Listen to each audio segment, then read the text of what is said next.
Imagine you're driving across a bridge to visit a friend.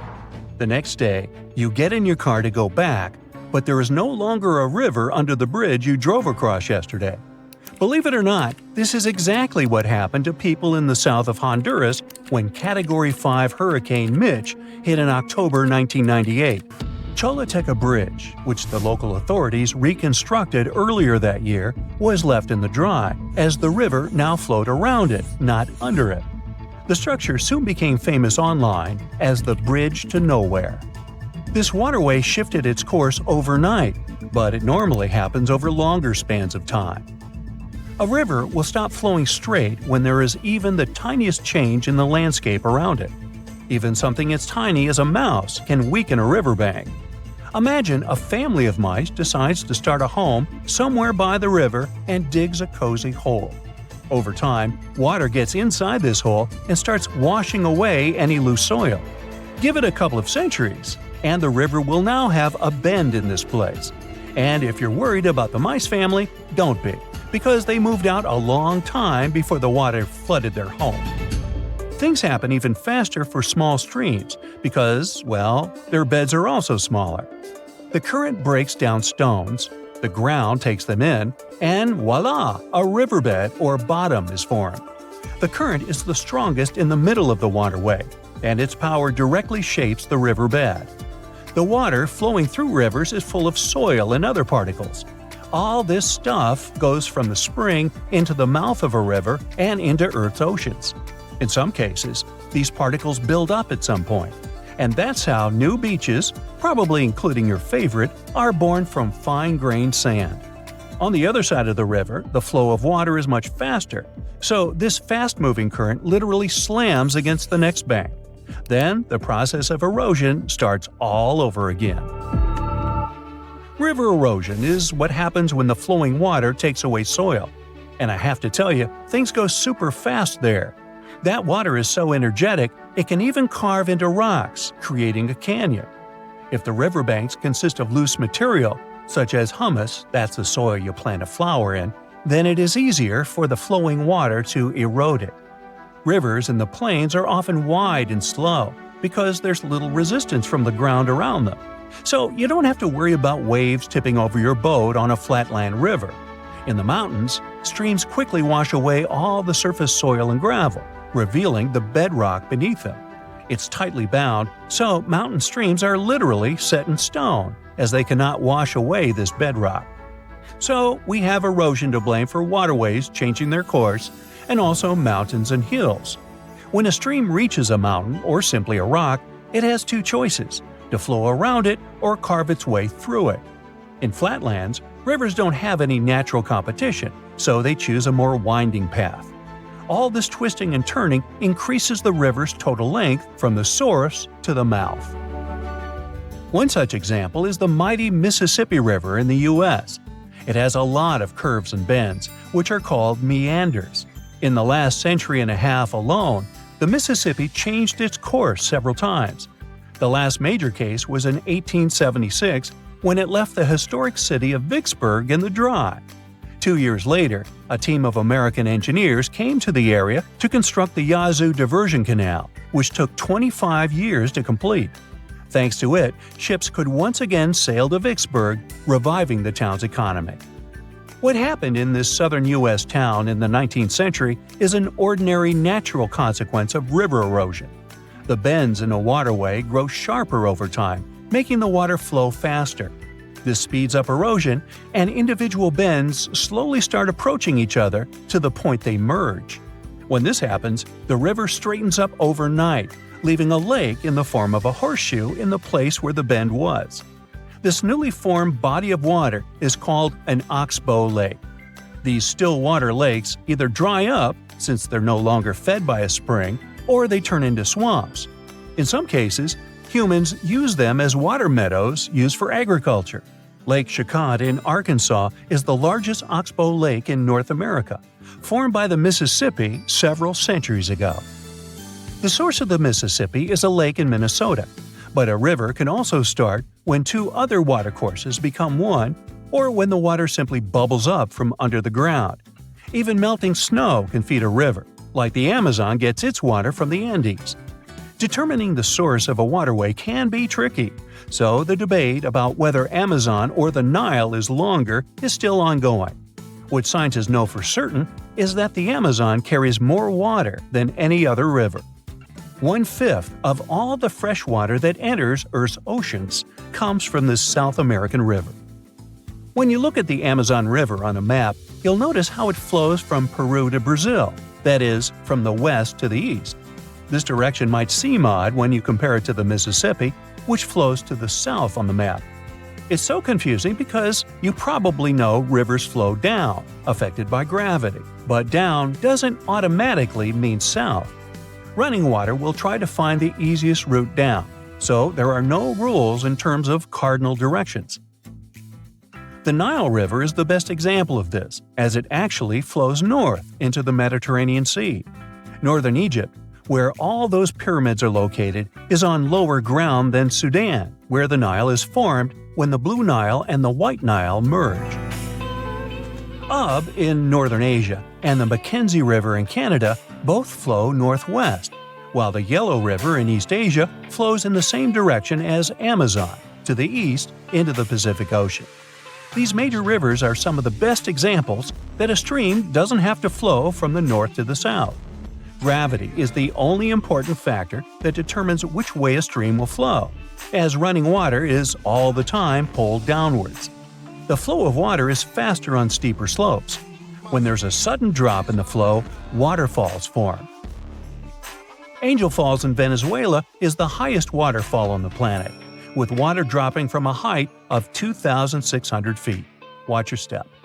In a waterfall, the falling water can easily reach the speed of a Thompson's gazelle, but as a river approaches the end of its journey, it slows down significantly. The stream doesn't have enough energy to cut into the nearby land. All the sediment it has picked up along the way, such as sandstone, slows it down.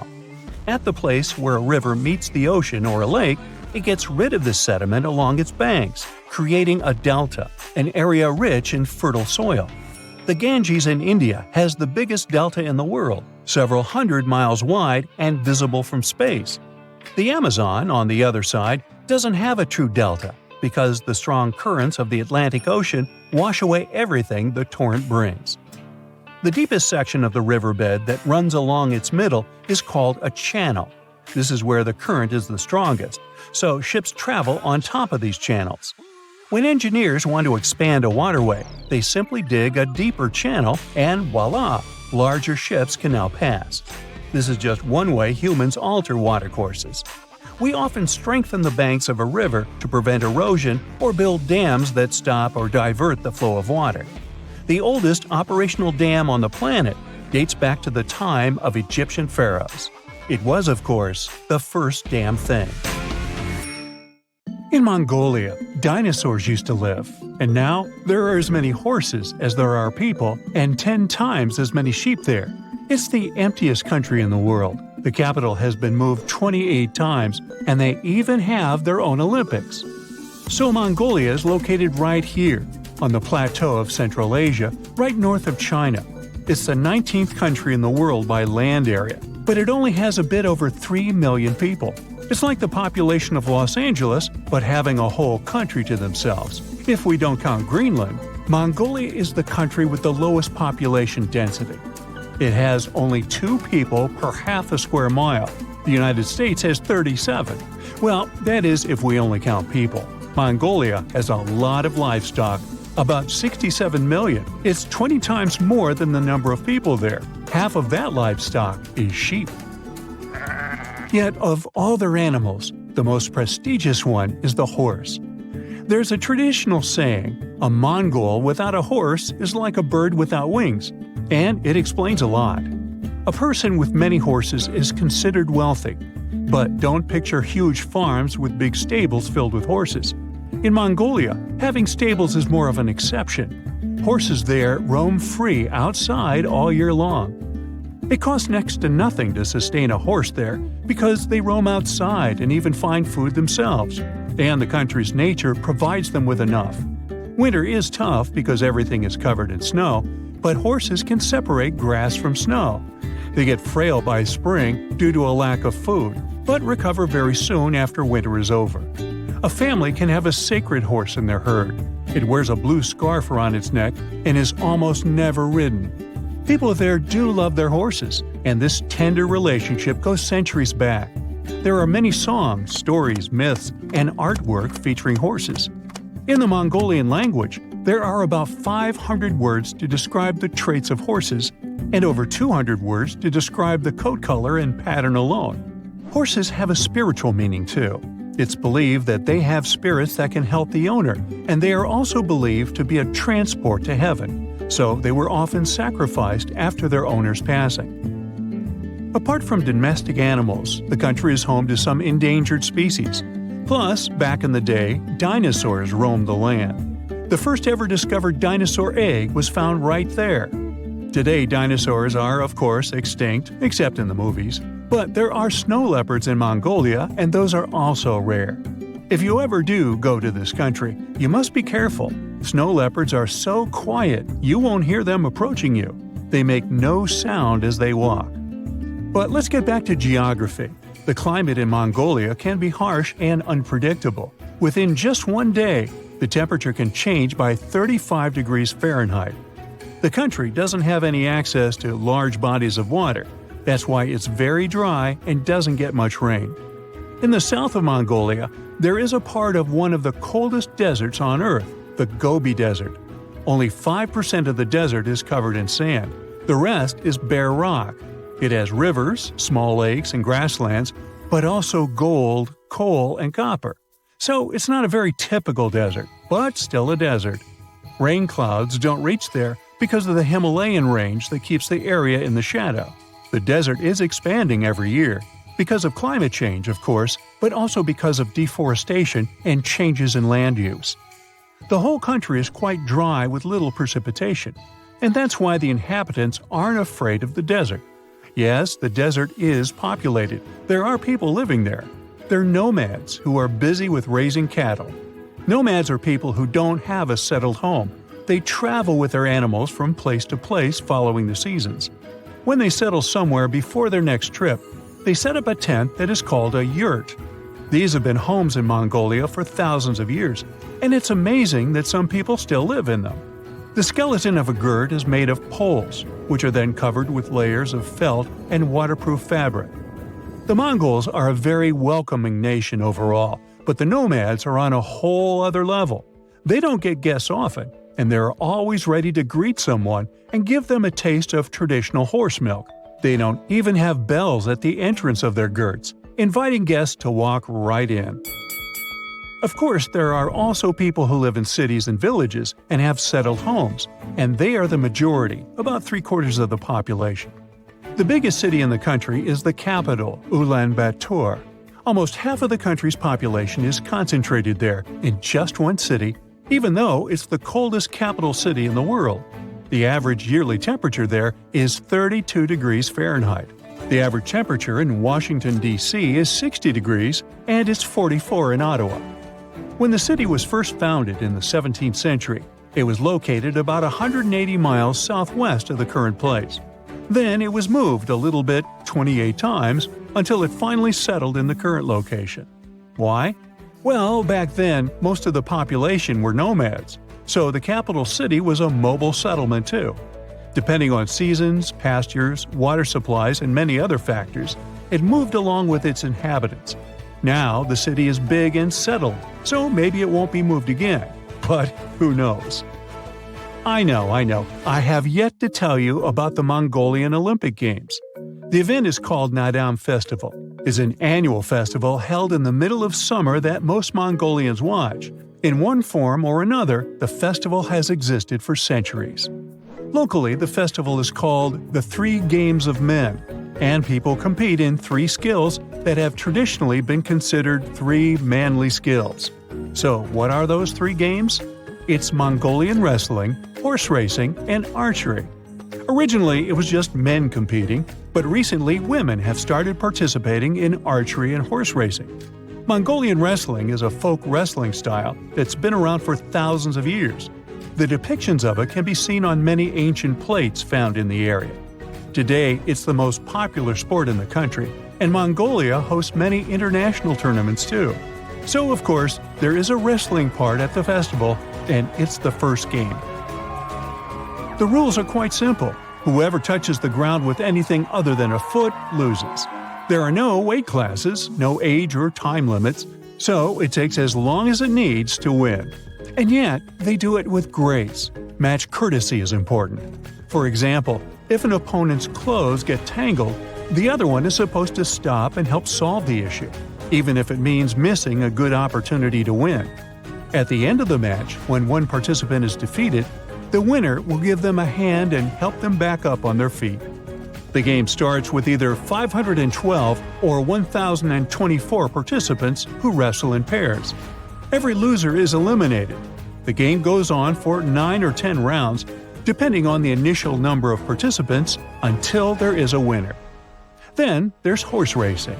This is a cross-country long-distance event, between 10 to 17 miles, depending on the age of the horse. Up to 1,000 horses from all over Mongolia can participate in the competition.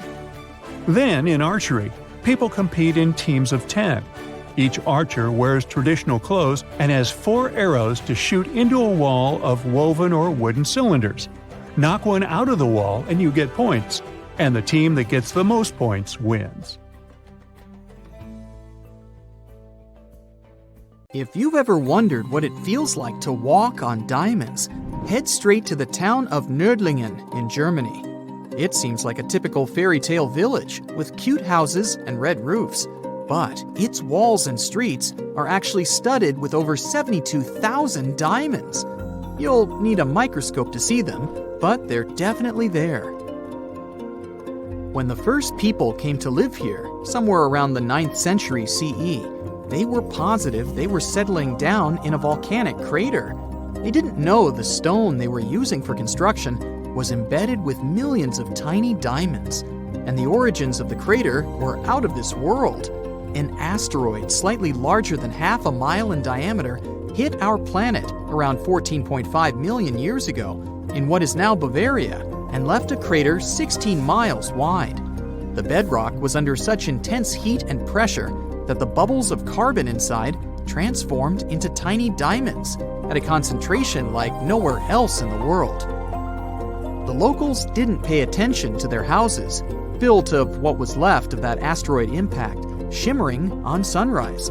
Then, in the 1960s, 2 geologists arrived from the USA, studied the landscape from a distance, and noticed it didn't look exactly like a volcanic crater.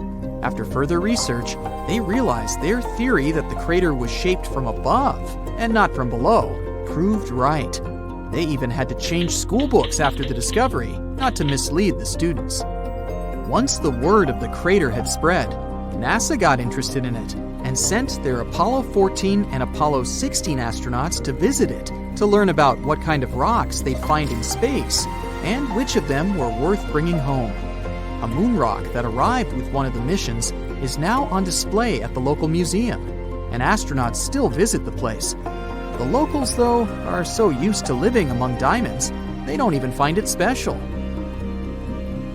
The Australian town of Coober Pedy is known as the opal capital of the world and exists completely underground. The town even has the first 4-star underground hotel in the world. The reason people settled in this area was to work at an opal mine. Back in the day, the miners could hardly survive under the burning desert sun, so someone decided to put a tent directly into the mine. Then it turned into a home.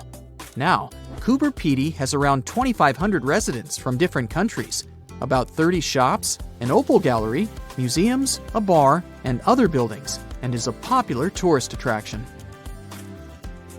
The town of Monowi, Nebraska in the USA has a mayor, a clerk, a treasurer, a librarian, a tavern keeper, and a bartender. Yet, the population is officially just 1. Elsie Eiler has been doing all those jobs, paying taxes to herself and voting herself for mayor since 2004. Back in the 1930s, Monowi had a population of 150 people, grocery shops, and restaurants. When farming conditions got worse, people started leaving family by family until it went down to one person. If you feel like saving some money on house construction, look up some property in the Spanish town of Centenil de las Bodegas. 3,000 residents live under and into the sides of the Cadiz Mountains and use them as natural walls and ceilings. The first settlers moved in here back in prehistoric times. The rocks keep the houses cool in the summer and warm in the winter. Neft Dashleri in Azerbaijan was built as an oil platform in 1940, directly in the Caspian Sea. Once they discovered rich oil deposits, it started growing and is now made up of a network of platforms with around 5,000 people working and living here. The town has apartments, bridges, a library, a community center, and even a movie theater. The Japanese village of Nagoro has an unofficial second name, the Scarecrow Village. The last children were born here over 20 years ago. It officially has less than 50 residents, but it feels complete thanks to 350 life-size human dolls. When a local lady came back here in 2000 to look after her aging father, she saw the empty streets, shops, and schools. To change that, she and her friends started making cute dolls to replace the residents. The entire town of Whittier, Alaska, lives under one roof of a 14-story building of a former barracks. That's around 220 people who live here all year round, plus all the shops, a police station, a post office, a hospital, and a church. The locals are mostly working in commercial fishing, recreation, and tourism, or for the state ferry and railroad. The idea behind having everyone and everything in one place is to save money on heating in the always cold climate and let the people do all their business inside. This way, they don't have to face the unbearably strong winds. There's a town in Svalbard, Norway called Longyearbyen, where the sun sets on October 25th and doesn't rise again for the next 4 months.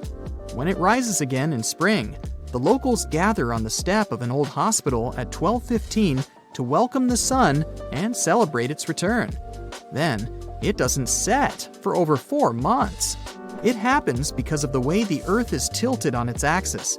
The sun only rises and sets once each year at the North and South Poles. Longyearbyen is the northernmost town in the world, so it gets affected by that.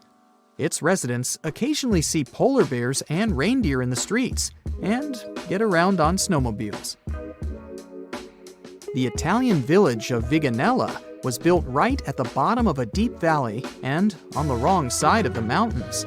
They cast huge shadows and deprived the village of the sun for the entire winter. The locals used to live like that for centuries, until one engineer decided to build a large mirror high on the opposite slope of the mountain. It's operated by a computer and reflects light on the central square of Viganella for at least 6 hours a day during the darkest months. Santa Cruz del Islote in Colombia is one of the world's most crowded islands, with around 600 residents in a 2.5-acre area. Fishermen built this island on a coral platform over a century ago. They chose it because of its beautiful location and the absence of mosquitoes. The families of the original settlers were growing, and most of them never left the island. You'll only find people with 6 different last names living here. When the family needs extra space, they just add an extra floor to one of around 100 homes in town. Now it has a school, shops, a church, and 1 restaurant. There is no traffic, since the streets aren't wide enough for cars or trucks, and the distances are perfectly walkable. No one on the island locks their doors, because everyone knows each other, and there hasn't been a single crime. Another place where people don't lock their doors is the Shani Shingnapur village in India. In fact, local homes and even shops don't have front doors, keys, and locks. But locals never feel unsafe. Residents believe their village is under the protection of Lord Shani, who will punish anyone who tries to steal something. A legend says that around 300 years ago, after heavy rain and flooding, the locals found a huge rock. The same night, Lord Shani appeared in the dreams of the village head and promised to protect the village if they kept the rock in the village unsheltered. The deity would live on the rock and oversee the village. Once the first bank opened in the village, they added a glass entrance and a barely visible electromagnetic lock with a remote control to respect the tradition. If you're looking for the most relaxed place in the world, check out the Villages in Florida. You can't move here unless there is at least one person over 55 in your home. And you'd have to leave behind any family members under 19. The most popular means of transportation in the villages is a golf cart. There are all sorts of free fun activities for the residents, so it's far from boring. Spotted in Japan. These private egg-like sleeping pods allow you to travel by overnight bus and stay in your own shell at the same time. Perfect choice for introverts, huh? Tokyo-based bus company Willer Express introduced this feature in 2020. Each bus has 18 spacious reclining seats with rests for feet and neck, foldable tables, and holders for cups, bags, and smartphones. And a blanket, of course. But what's even more important, each pod is equipped with electrical outlets to charge all your devices. There are 3 seats in a row. Can't wait to test these private pods on your own? You can book them on Willer's line of Reborn buses. The ticket price varies from around $100. And since we're visiting Japan, don't be surprised to find this device in one of the fast food restaurants. It's implemented in a sink to provide disinfecting for the customer's smartphones while they're washing their hands. This system, named Wash, W-O-S-H, was developed by the Japanese company Wota. All you need to do is put your gadget inside this little opening. It will disappear for a while, just like cash in an ATM. But unlike the money, your phone will actually come back to you safe and clean in just 30 seconds. Don't forget to take it out. But even if you forget your phone at the sink, there's a good chance that no one will steal it. Japan is famed as one of the most low-crime nations. One Reddit user posted a touching story that proves this claim. Here's a picture of her shopping bag dropped on the streets of Osaka. When she went back to look for it later that day, she saw the bag lying next to a tree, untouched. Apparently, someone carefully put it there so that the owner could pick up the lost things. Isn't it adorable? Another cool feature from Japan is spiral escalators. Japanese company Mitsubishi still remains the only manufacturer of these twisted staircases in the entire world. This one is installed at the front entrance of Mitsubishi Electric in Ozawa Works.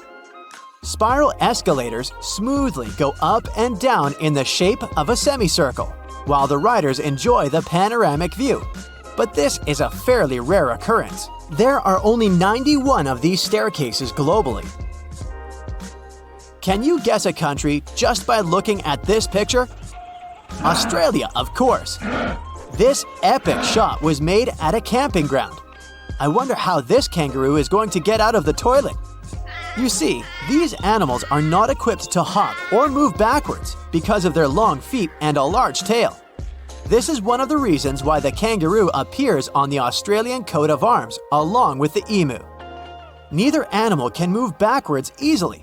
That's why they were chosen as symbols of a nation that's always moving forward. And this is what Tasmanian lemons look like. No, they don't actually grow without skin. But the local possums took care of it.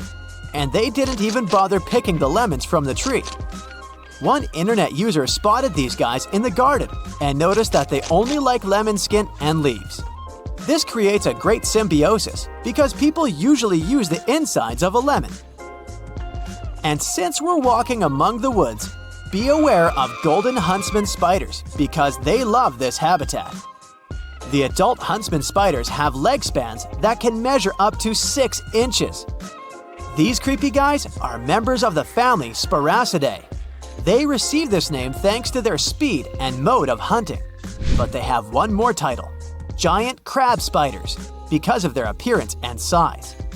Although huntsman spiders are venomous and their bites can be painful to humans, usually they don't require any hospital treatment. Check this out! Can you guess the country where this thermometer picture was taken? Australia again! The highest temperature ever recorded in this country was 123 degrees Fahrenheit. But it's not a world record. The hottest day in history happened in 1913 in California. It reached 134 degrees Fahrenheit. And here's another bus feature for introverts. Some city buses in Finland have this thumbs up button to thank the driver when leaving. Too bad they don't have a thumbs down button for balance. What if the ride wasn't so nice? How about riding a Ferris wheel instead? In Finland, you can do it in a personal sauna gondola. The first sky sauna in the world began operation in 2016. Many tourists and locals have been enjoying this feature over the years. This little gondola allows you to enjoy the warmth of a real sauna while riding 131 feet off the ground and looking at the breathtaking view over Helsinki. After landing, the bathers can relax in a jacuzzi and take a shower afterwards. Of course, manufacturers had to be creative when it came to power sources in the gondola. As a result, they built a custom electric heater to provide constant energy supply. Did you know that kebab pizza is a national food of Sweden? Surprisingly, it's one of the most popular fast food dishes in the country.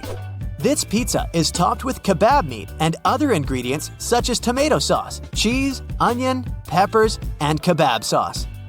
The toppings may vary between restaurants, but in general, this meal combines both Italian and Turkish cuisine. It was invented by Middle Eastern immigrants in Sweden, but the original creator of the kebab pizza is unknown, as well as the precise time of its invention. But it's believed to appear in the 1980s when kebab and falafel restaurants began to open across Sweden. In some regions, it became common to offer both pizza and kebab. And at some point, someone got a genius idea to mix it all in one disgustingly delicious course. Please welcome another weird national dish, fermented shark, called hakarl. It's a traditional food in Iceland. Many people wonder why Icelanders eat it rotten, and the reason is quite simple. Otherwise, the Greenland shark is poisonous when fresh. The process of fermentation is rather long and complicated, but it helps to get rid of all the poisonous substances. The traditional method begins with placing the shark in a shallow hole dug in gravelly sand. The shark is then covered with sand and stones to press the fluids out of the body. The further fermentation process takes from 6 to 12 weeks, depending on the season. Then the shark is cut and hung to dry for several months. And after that, all you need to do is to remove the brown crust and cut the fatty shark paste into small pieces. Bon appetit! Peru has the highest sand dune on the planet, Cerro Blanco. Located in the arid Nazca region of southwest Peru, it's known as the Everest of the desert. It covers almost 4,000 feet from base to summit, and the view is absolutely stunning. This dune can be found near another curious feature, the Nazca Lines. Located in southern Peru, this group of geoglyphs was discovered etched into the desert sands. Geoglyphs are basically large-scale drawings made on the ground by arranging lines of stones. They had astronomical purposes and served as pilgrimage sites. Nazca Lines cover an area of nearly 190 square miles and include about 70 images of animals and plants, and more than 300 geometric figures. Some of them are 1,200 feet long. That's why the figures are most visible from the air or nearby hilltops. Scientists believe that the lines were drawn by the Nazca people, who flourished from around AD 1 to 700. And since we're talking about Instagram-friendly deserts, check this out. This isn't a prehistoric giant. It's a sculpture called Mano de Desierto, the desert hand in the middle of the Atacama Desert in Chile. A giant hand reaching for the sky has a base of iron and concrete. The sculpture is 36 feet tall and is located around 3,600 feet above sea level. It's the work of the Chilean sculptor Mario Irarrázaval, inaugurated in 1992. The sculpture is known as a symbol of the human soul's vulnerability and its path through adversity to the stars. You can find it 46 miles south of the city of Antofagasta. make epic shots, and take a moment to reflect on your own path. Hey there! Quick question. What is the capital of Japan? If you said Tokyo, then you got it right. Tokyo is one of the most modern and colorful cities in Japan. But for over 1,000 years, Kyoto occupied that place. Yeah, I know, the names are similar. But while Tokyo is the futuristic center of Japan, Kyoto is one of the most traditional and historical cities in Japan. It's known as Japan's cultural capital. Let's play a game of Spot the Difference. Here are two photos. The first one is from Tokyo, and the second one is from Kyoto. Can you tell what is the main difference between both? Hold that thought for one more second. Here are two more pictures. The first one is from Asakusa, a neighborhood in Tokyo, while the second one is from Kyoto. What would you say is the main difference here? Well, you can probably guess where I'm headed. If you didn't figure it out, I'll spell it out for you. The main difference is in the colors. If you've ever had a chance to travel around a bit, you probably noticed how cities have certain color themes. Like Rome is terracotta, and Paris varies in tones of gray and sepia. Looking at these images, one can see that Tokyo is bright, electric, and looks even a bit chaotic. And Kyoto is monochromatic and gives the impression of being calmer and more peaceful. It's fascinating to see that what causes this distinction between both cities has to do with a certain landscape law. You see, in 2007, Kyoto passed a new law prohibiting colorful street signs. The law also wanted to standardize overall constructions to make the city look more homogeneous. Since Kyoto was Japan's capital city for such an extended period of time, it was built using traditional feng shui architecture and principles. That's why so many of the buildings have that traditional Asian shape to them, the one with the curvy ceiling, like you see in the Mulan movie. Sure, this style is very far from what modern architects are doing today. If you take a look at Tokyo, you'd see glass skyscrapers rather than these old buildings. But that's all part of a bigger plan, set in motion by something called the Miyako Landscape Guidelines. The municipality's main argument to pass the law was that Kyoto was losing its unique landscape due to Japan's modernization. If Kyoto were to follow in Japan's footsteps and build humongous skyscrapers, citizens would lose their view of the three mountains that surround the city. And let's face it, nobody would want that to happen. Plus, it's nice that you can go to different cities in Japan and notice that they are unique in their own way. If the landscape law was to be effective in all of Japan, we wouldn't get to see architectural marvels such as the Tokyo Sky Tree and the Asahi Flame Building. Now take a look at the Akihabara district in Tokyo. It is known as one of Japan's most modern neighborhoods. It's filled with top-notch technology at every corner. And yes, it's also filled with signs everywhere. If we compare it with Kyoto after the passing of the new law, the first thing that would have to go are the rooftop signs. Oh, and flashing and moving lights are also illegal there now. This Kyoto Starbucks also illustrates what I'm talking about. If you were strolling along the bucolic streets of Kyoto's countryside, searching for a place to get a cappuccino, you'd miss this coffee shop completely. I think we can agree that the traditional Starbucks logo was made to call attention, with that crowned siren-like creature supported by a very green background. In other places in Japan, it still looks like this. But in Kyoto, the brand went above and beyond to respect the new guidelines and produced this beautiful wooden logo and a little plaque that says this building has lattes. Yes, indeed. There are multiple examples like this.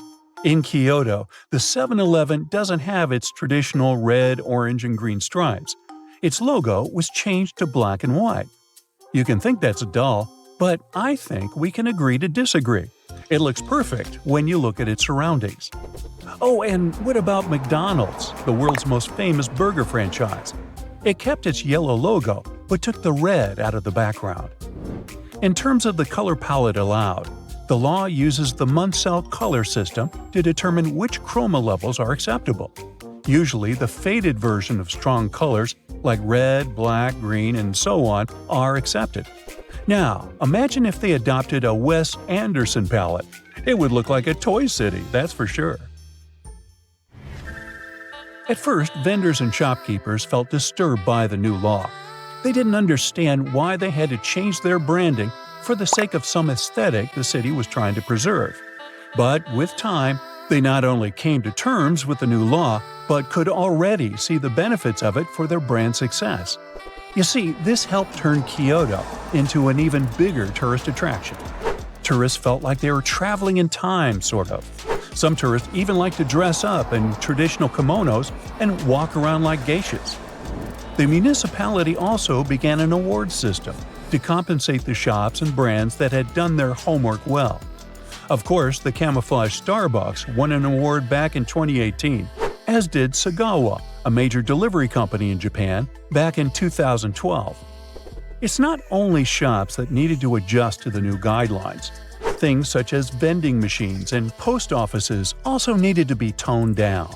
Again, the idea is to make the city more visually coherent, and they sure help. Now, what happens if you don't follow the rules? Well, the people who chose to ignore the landscape law can spend up to 1 year in jail or pay a huge fine. We can also compare the differences inside Kyoto itself. Around the city center, the landscape law is less strict, so you'll find taller buildings and even bigger and more colorful signs. But as you leave the center and move towards smaller cities in the countryside, the law is much more strict. It's especially strict around the UNESCO heritage sites.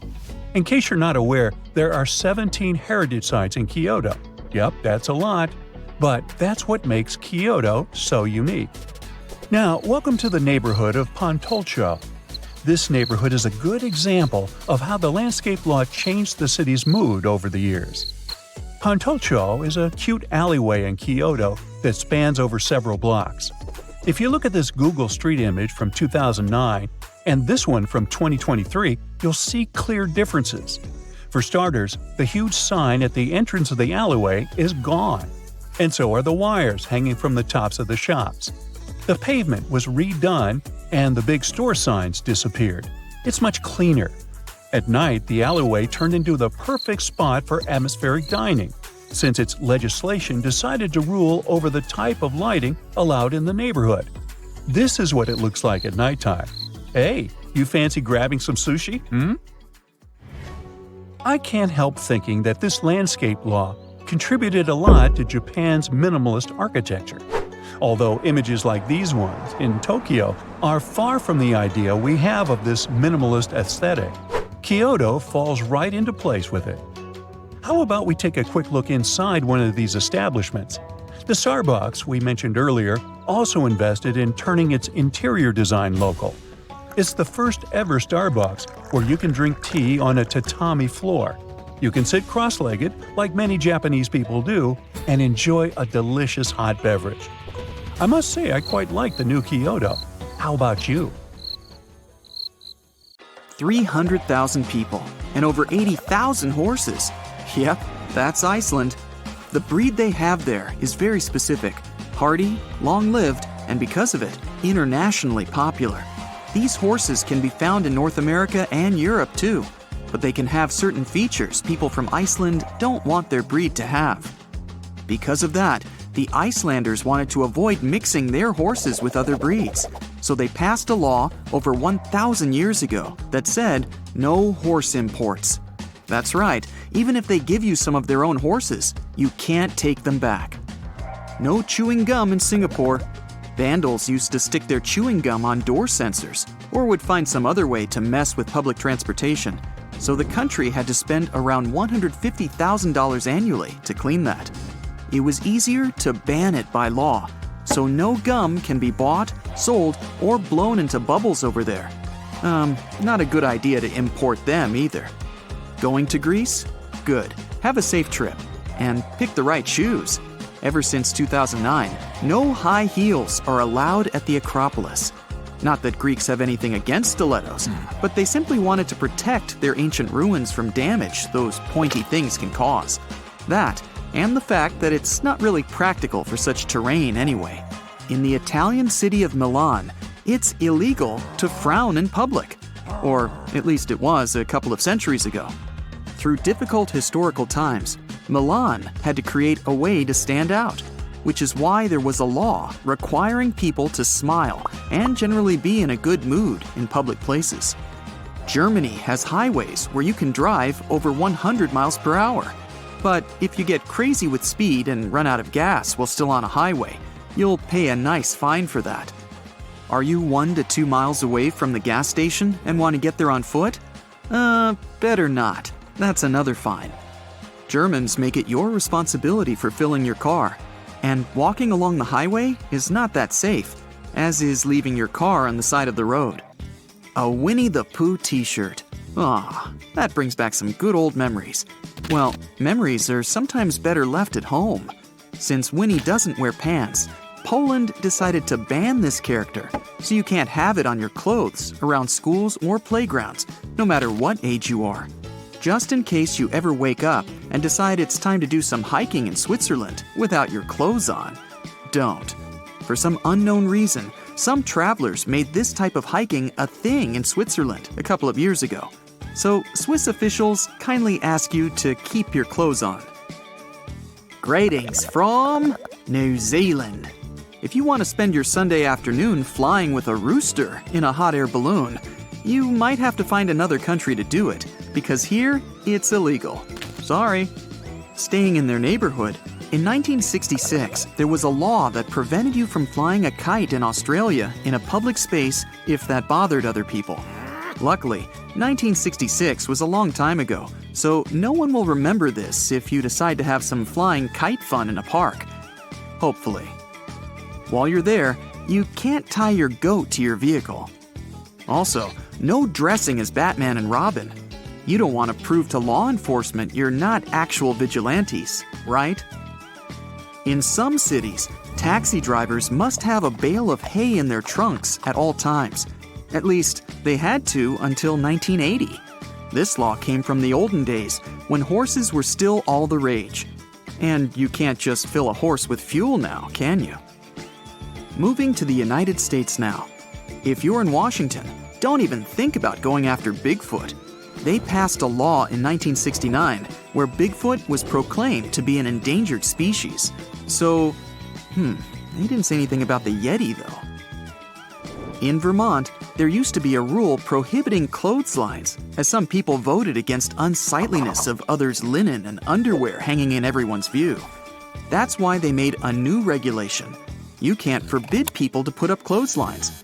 One rule against another. Yep, that should work. Shh, can you hear that? Someone's talking behind this door. Oh, I wonder what they're saying. Stop right there. At least if you're in Oklahoma.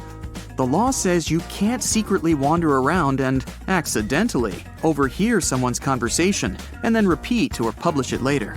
So if you have anything to share, go tell it to the people of Oklahoma. Your secret is safe there. If you ever take a walk in Nevada and then decide to lay down on the sidewalk and take some rest, think twice, since that's illegal there. Don't sit either. You won't get away with it. Nuances, you know. If you're from Baltimore, Maryland, remember not to bring your lion to the movies. I know the big cat wanted to see it badly, but rules are rules. Also, while you're there, remember a couple of more things you shouldn't violate. No saying bad words in public places. No eating while swimming in the ocean. And no sleeveless shirts in public parks. You shouldn't throw bricks onto a highway in Iowa, unless you get written permission from the city council. Well, when you think about it, it's fair enough. If you don't feel like looking at large shiny billboards all over the city, go to Hawaii, since they banned those in 1920. Well, definitely not the only reason to visit Hawaii, but it's good to know. Meanwhile, other states like Vermont and Maine followed suit and are proud of it. One town in Georgia takes eating fried chicken very seriously. No fork, you eat it with your hands. In fact, in 2009, a woman who celebrated her 91st birthday in a restaurant was eating chicken with a fork when the police came and told her she was under arrest. The lady was later pardoned, but careful how you eat your chicken in Georgia. What else is there to say? Speaking of which, do you know why the chicken crossed the road? Not sure, but what I do know is that these jokes certainly weren't made up in Georgia, since there, it's illegal for a chicken to do just that. You think silly string is fun? Well, a town in Alabama doesn't agree on that, because it says a firm no to keeping, using, storing, selling, manufacturing, or giving away any kind of snap pops, spray string, or similar substances. Yikes. Also, when you're there, don't drive blindfolded. It's been passed as a law, which means they take the phrase, "keep your eyes on the road," quite seriously. Okay, enough is enough. No more sleeping in a bathtub, donkey. Something people in Arizona must say to avoid breaking a law. In the 1920s, local people could see a rancher's donkey in a bathtub carried by a flood. The flood was caused because a local dam broke, and the tub was abandoned in the rancher's backyard. The donkey simply decided to take a nap in it. And you know how it goes. Long day, warm afternoon, post-lunch rest, just couldn't help it. After they managed to save the animal from the sailing tub, the town decided to prohibit donkeys from sleeping in a tub. You know, just in case. In Connecticut, a pickle must bounce in order for it to be considered a pickle. In the 1940s, 2 men were even arrested for selling pickles that weren't legitimate because they didn't bounce. Now, the question is, how exactly does a pickle bounce? More from the Meanwhile in Connecticut episode. It's illegal to cross a street while walking on your hands. Oh man, that's one of the hardest ones not to break. Your best friend is having a birthday. What could you give her? A spa day voucher? Tickets to Disneyland? Dinner at a fancy restaurant? A rat? Well, unfortunately, a rat is out of the legal game if you're in Montana. Well, you've got to respect the law. Luckily, if you're from Florida, rats are a completely fine gift. At least, way better than some bigger animals. Because while you're there, you need to pay parking fees for them. Camels, elephants, horses, and the rest of the animal crew. Sorry guys, you gotta respect the rules.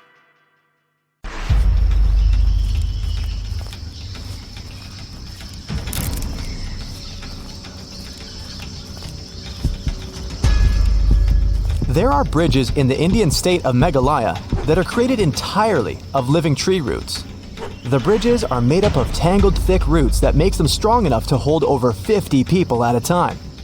The Khasi and Jantia tribes became masters in the art of growing these insane bridges. They need them to cross the streams below with ease.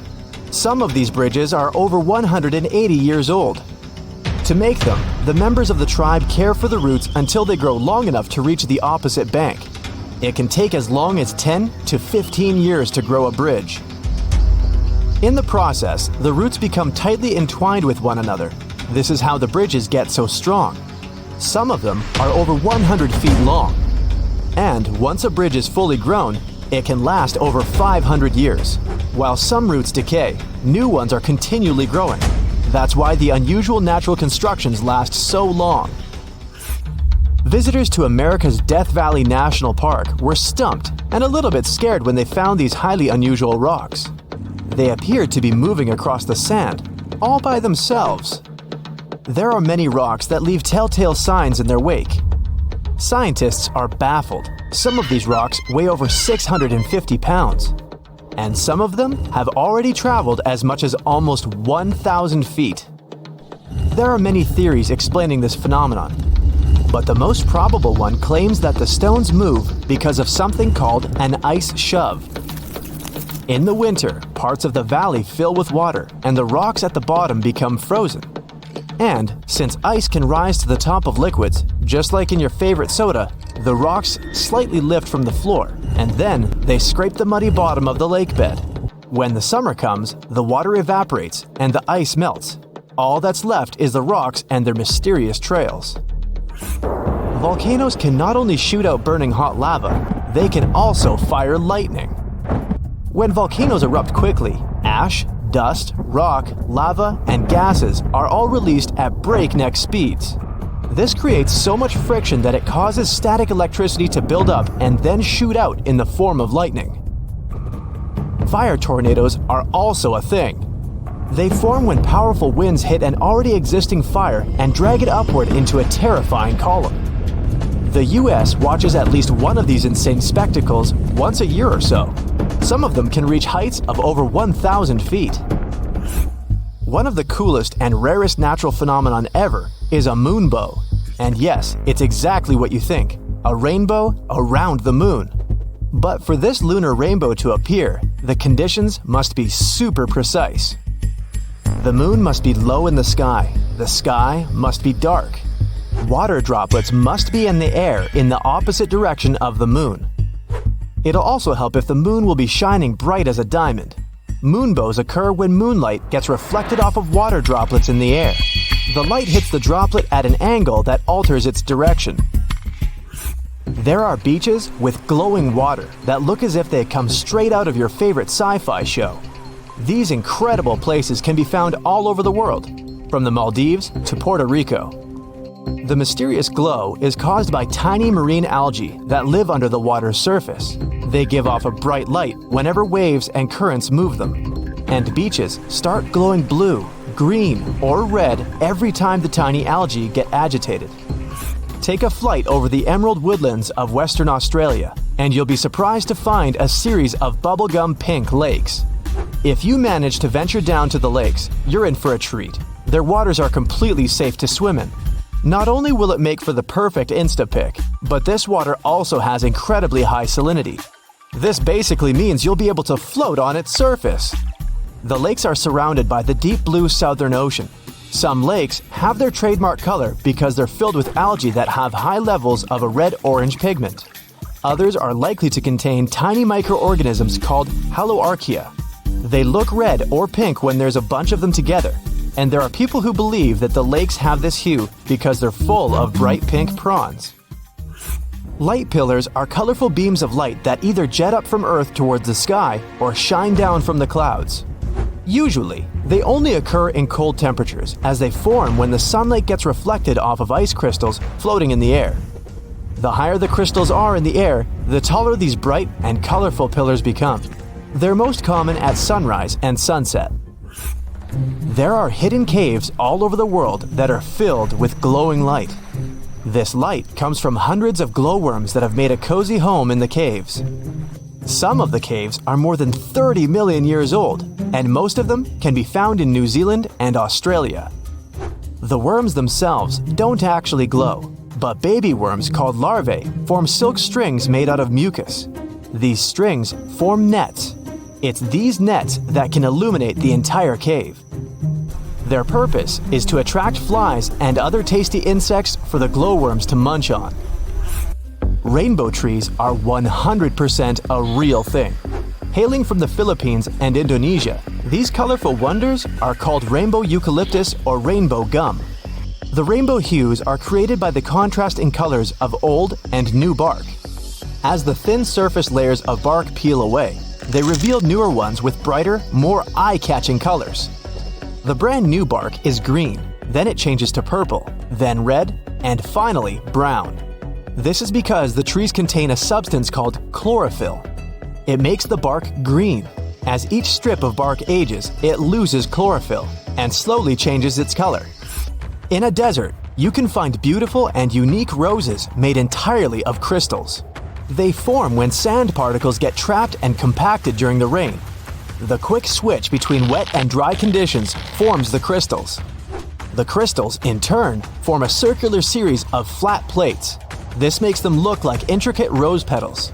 And the whole process of their production is 100% natural. Next time you're taking a dip in the ocean, watch out for water spouts. These are basically water tornadoes. In the US, this crazy weather phenomenon is most common in the Florida Keys and the Gulf of Mexico. They often form during storms but can develop on completely calm waters too. Water spouts appear when two wind gusts blowing from different directions hit each other. The collisions make the air move upward, and it drags the water along with it too. Take a look at this. Looks like a forest, right? After all, there are many individual trees here. Well, it's actually just one giant tree. This is the Pando Aspen Grove in Utah. Underneath all that soil, there's a hidden network of roots connecting all these trees together, all 47,000 of them. Technically, this makes the aspens just one massive tree. No one knows how old the Pando Grove is. Some people say it's at least 80,000 years old. Others argue that it's closer to the age of 1 million years. Hidden in upstate New York, there's a mysterious fire that never goes out. What's even weirder is that the fire is concealed behind a waterfall. The flame is around 8 inches tall and it stays lit thanks to a natural gas seep behind the waterfall. The rocks around the waterfall shelter the flame, meaning it barely ever goes out. Think of animals that climb trees. We've got monkeys, cute little sloths, koalas, and most importantly, goats. Wait, what? Goats in Morocco have taught themselves to climb trees so that they can reach their favorite snack, tasty argan fruit. And farmers love this too. Once eaten by the goats, argan nuts pass through their digestive tract and farmers collect them. These nuts are really useful. When they're roasted, ground, mashed, or cold pressed, they turn into argan oil. It works wonders for hair and can be extremely expensive. No surprise farmers are so happy. It was April 10th, 1912. Richard had just departed from Southampton, England, aboard the most famous ship of the time, dubbed the Unsinkable. Since he had just witnessed a near collision with the SS City of New York, he decided to write to his wife and report the unfortunate and frightening event. "My dearest Sal," he wrote, "we got away yesterday after a lot of trouble." Little did he know that a mere 4 days later, both his pen and the ship he was on would be lost forever at the bottom of the North Atlantic Ocean. Was this some sort of bad omen? Did Richard actually foresee what was about to happen to the ship he was on? In case you haven't figured it out by now, Mr. Richard Geddes was aboard the Titanic on the day that he wrote the letter to his wife. On April 14th, 1912, the ship seemed to have been lost forever. Along with it, so many secrets and treasures have settled at the bottom of the ocean. It took until 1985 for the Titanic's wreck to be finally rediscovered using state-of-the-art sonar technology. Ever since then, they've managed to recover thousands of items from the Titanic, and many of them went on display or auction. Things like jewelry, a life jacket, a menu from the ship's restaurant, or even a sample square of carpet from the first-class stateroom have all captivated the public's attention, just like the many stories of the people on board. Scientists have even tried to come up with strategies to get the Titanic back up altogether to properly study it and stop it from getting more and more damaged at the bottom of the ocean. Some have suggested filling the wreck with ping pong balls to make it float, while others even considered injecting it with 180,000 tons of Vaseline. Another idea was to use 450,000 tons of liquid nitrogen to trap it in an iceberg that would float to the surface. But they eventually had to let go of all these potential strategies since the Titanic is way too fragile to ever be recovered. The Titanic may be one of the most interesting ships lying at the bottom of the ocean, at least in popular culture, but deep-sea divers have a lot of other stories to share. Planes also sometimes find their way to the bottom of the ocean. Deep-sea divers in Oahu, Hawaii came across the wreckage of an F-4U Corsair plane.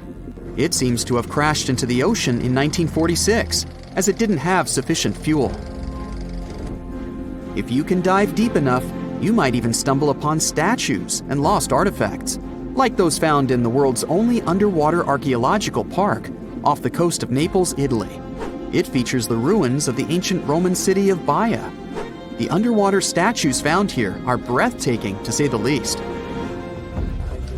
In an ironic twist of events, some of the equipment we intended to use to get us to the moon was lost at the bottom of the sea for a very long time.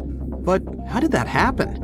Beginning from the late 1960s and ending in the early 70s, many Apollo rockets were launched to orbit the Earth and the moon. When reaching altitudes of about 38 miles, the first portion of the spacecraft, including the engines, needed to separate. People thought these components got destroyed or lost forever. But were they really? In 2012, a team of specialists discovered a bunch of rocket engines 14,000 feet off the coast of Florida. They have since gone through a 2-year renovation plan and are now on display at Seattle's Museum of Flight. Can you imagine stumbling upon a whole city underwater? Back in 2001, a lost city was discovered in the Gulf of Cambay, off the coast of India. Some archaeologists believe it to be the oldest city in history. By comparison, it's almost the size of Manhattan and features massive walls and even plazas. They stumbled upon pieces of sculpture, artwork, and even what looked like ancient wooden furniture, believed to date back up to 9,500 years ago and 5,000 years older than any city previously discovered. Okay, how about an underwater river? I can't even imagine what that would look like, but some deep divers claim to have seen it south of Tulum, Mexico. Is that even possible?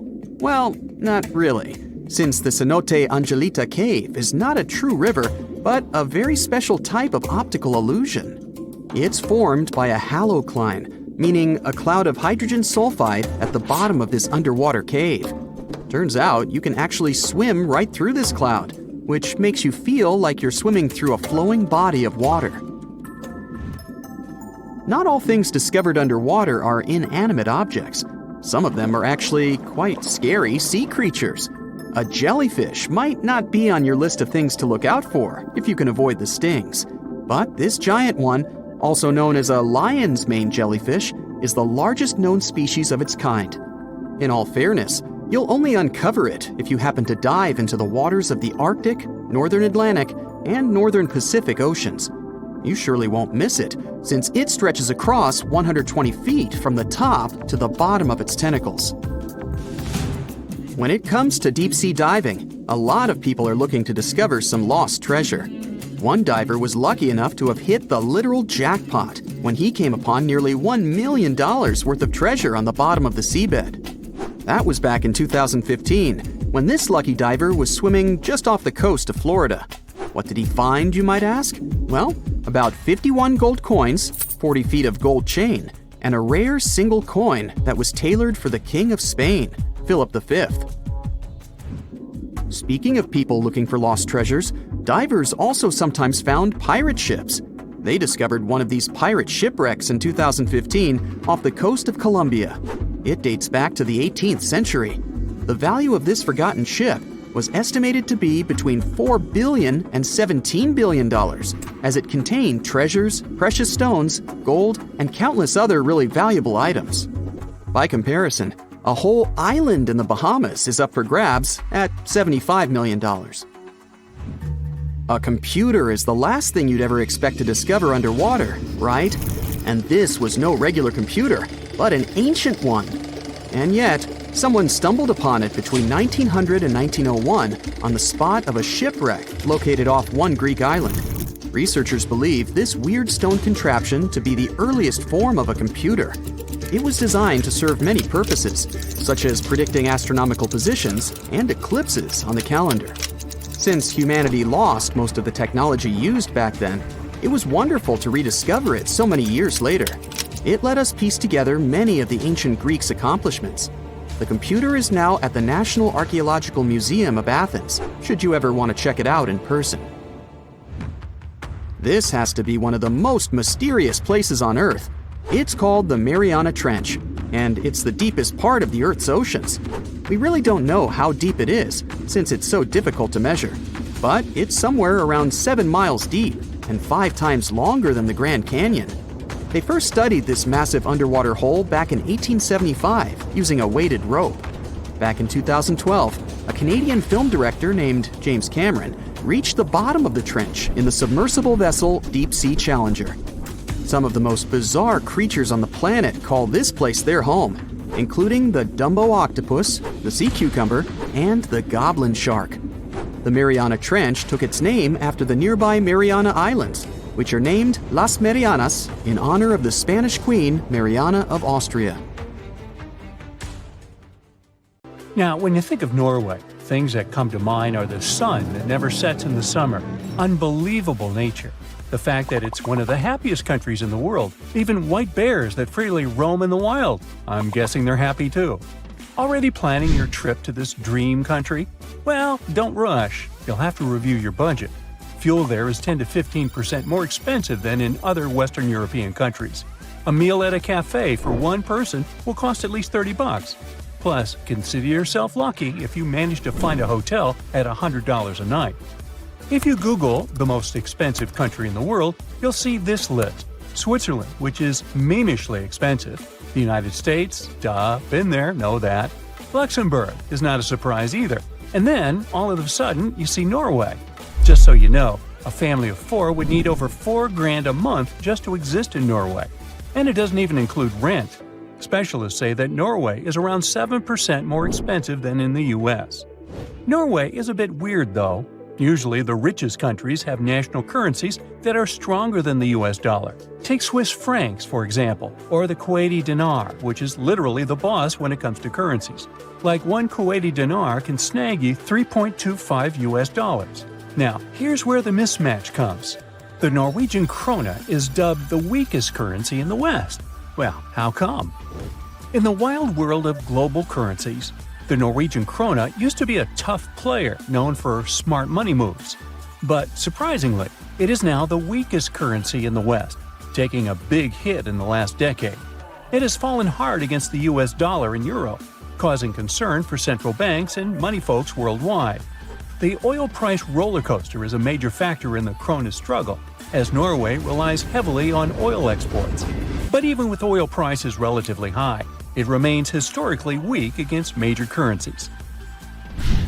The weak Norwegian krone is affecting everyday folks too, with prices rising on almost everything due to heavy imports. Inflation is growing, leading to interest rate hikes by the Norges Bank. High interest rates are hurting the housing market and making life more expensive for Norwegian citizens.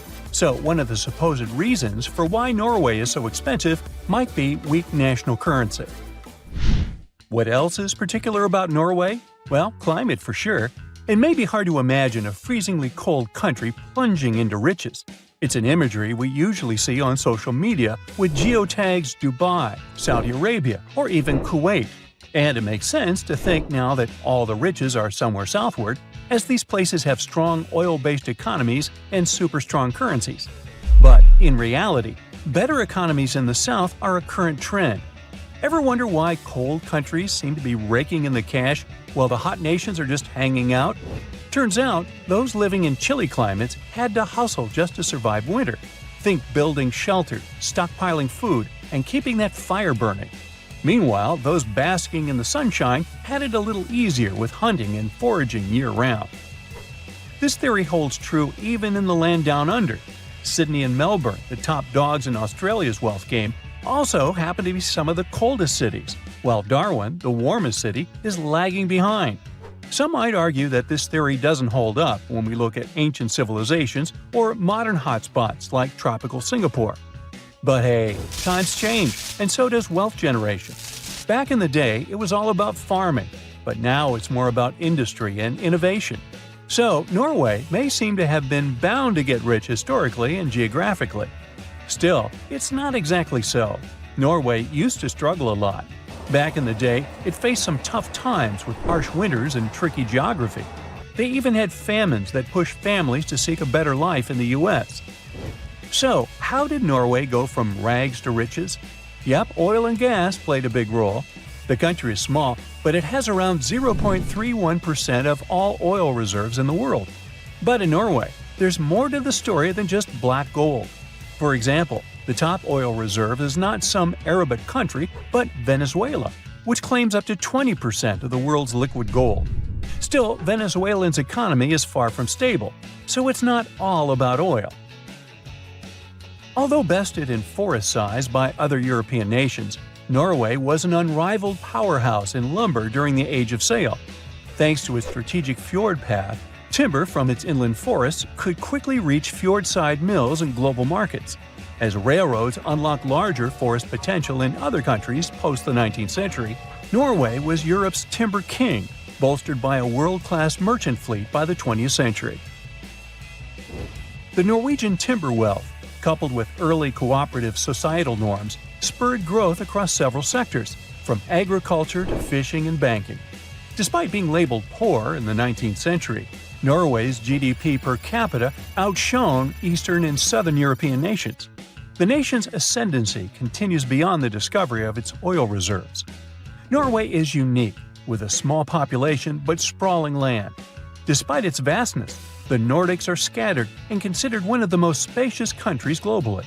Much of the North's territory stretches beyond the Arctic Circle, offering harsh landscapes with thin topsoil covering the bedrock.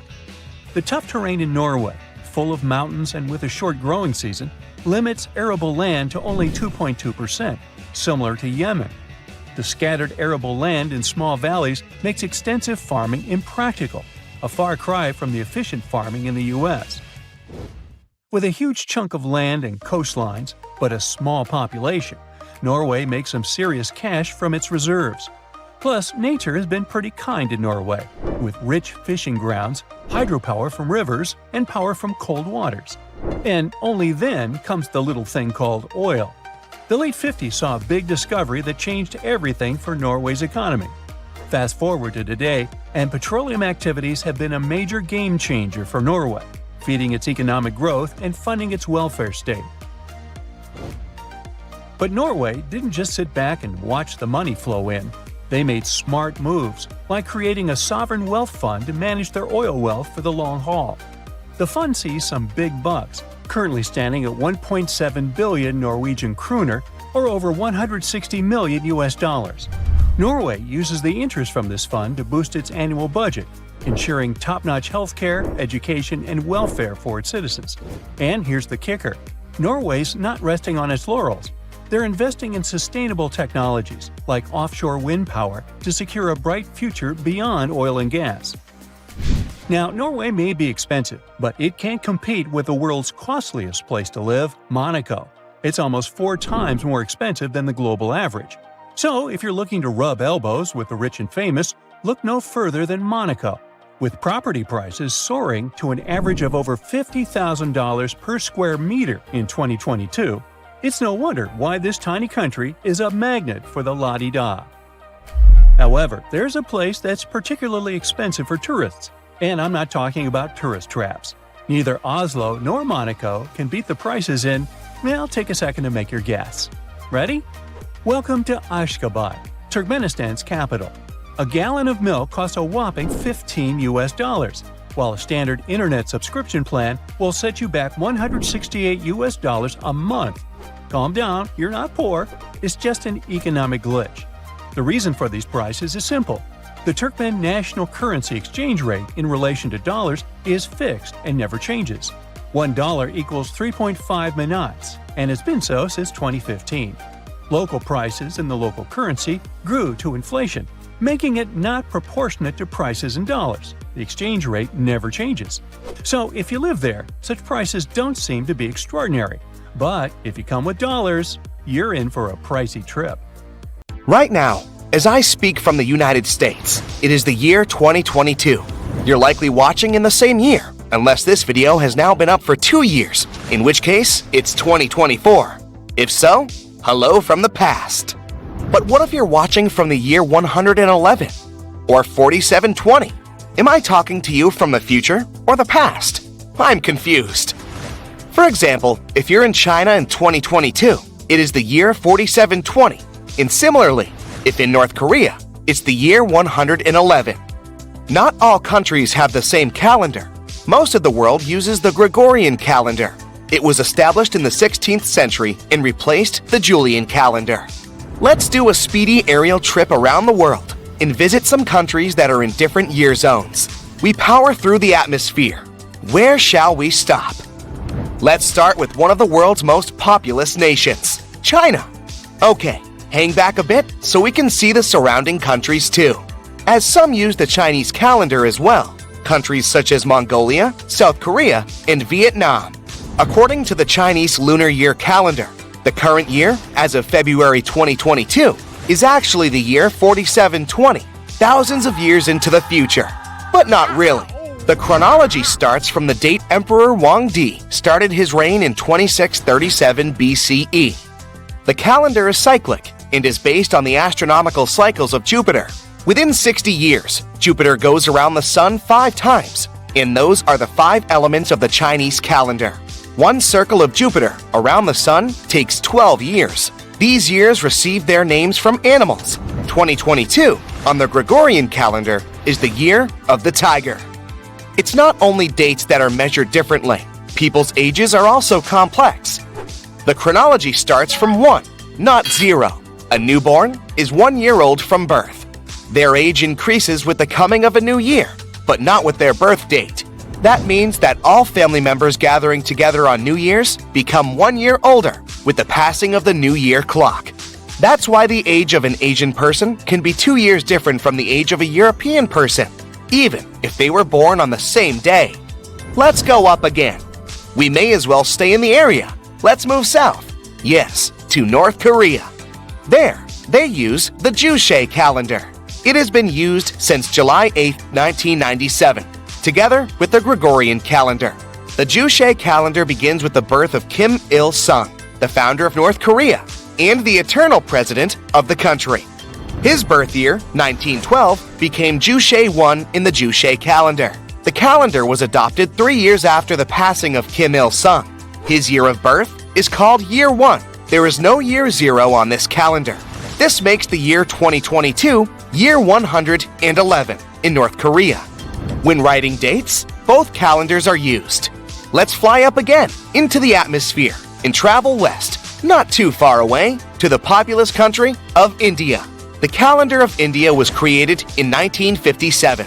It's based on the Saka era, the ancient system of chronology that is widely used in India and Cambodia.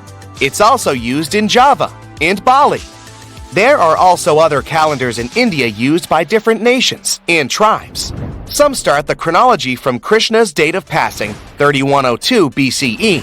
Others date it from 1957, specifically March 22, 1957, or Chaitra 1, 1879 in the Saka era. Its year 0 corresponds to the year 78 in the Julian calendar. In 1957, India decided to bring all of the calendars in use into one to create a type of uniformity for the country.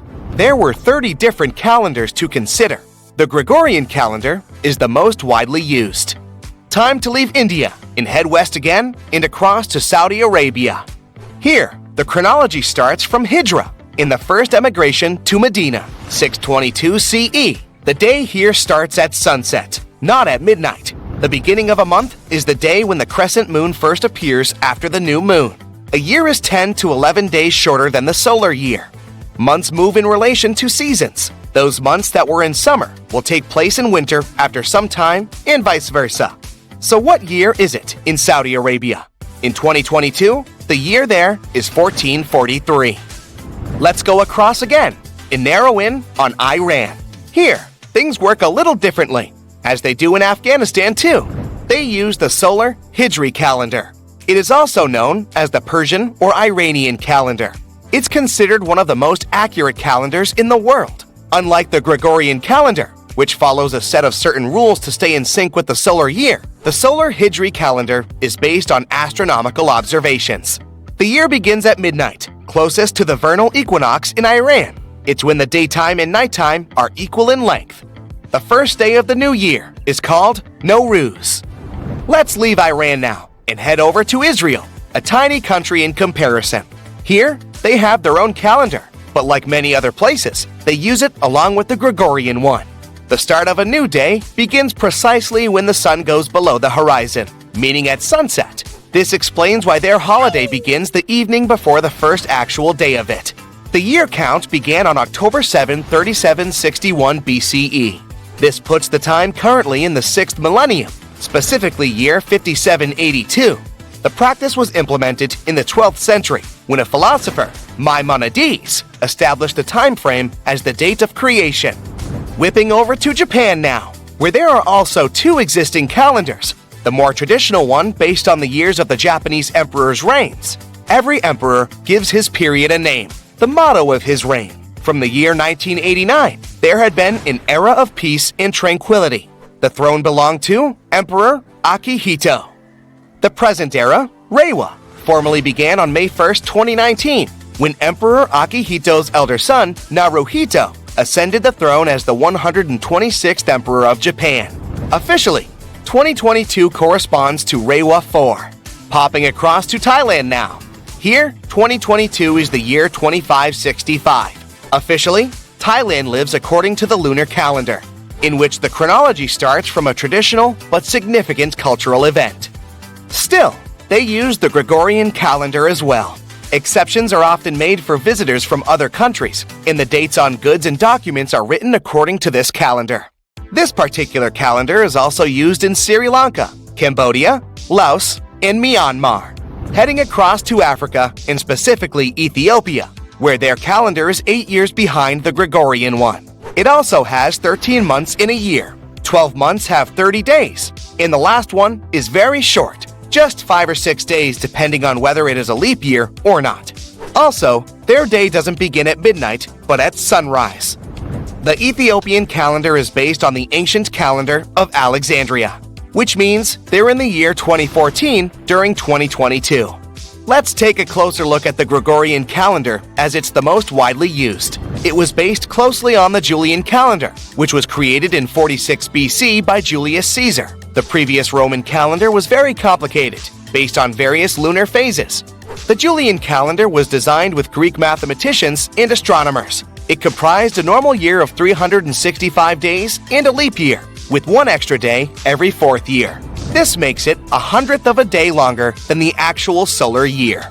Thus, for any day from 1901 to 2099, the Julian date is 13 days behind the Gregorian one. In other words, whatever day it is when you're watching this video, subtract 13 days and that's the Julian date.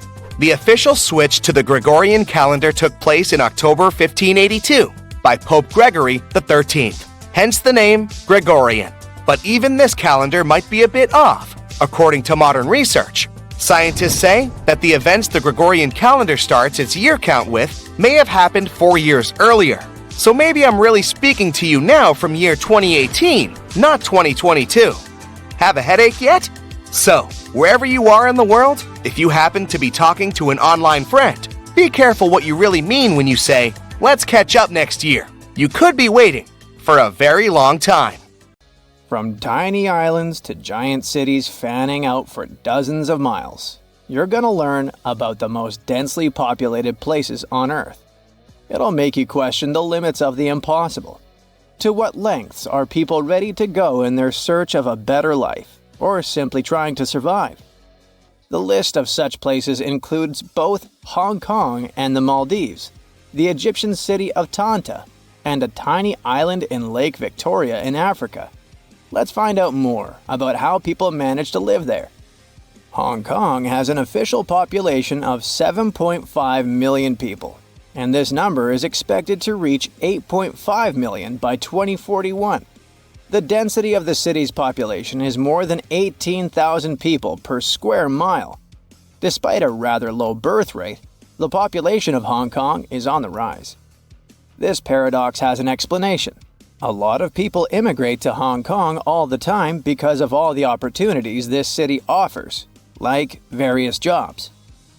The city has an incredibly high price of land. It's one of the main reasons for its high-density development.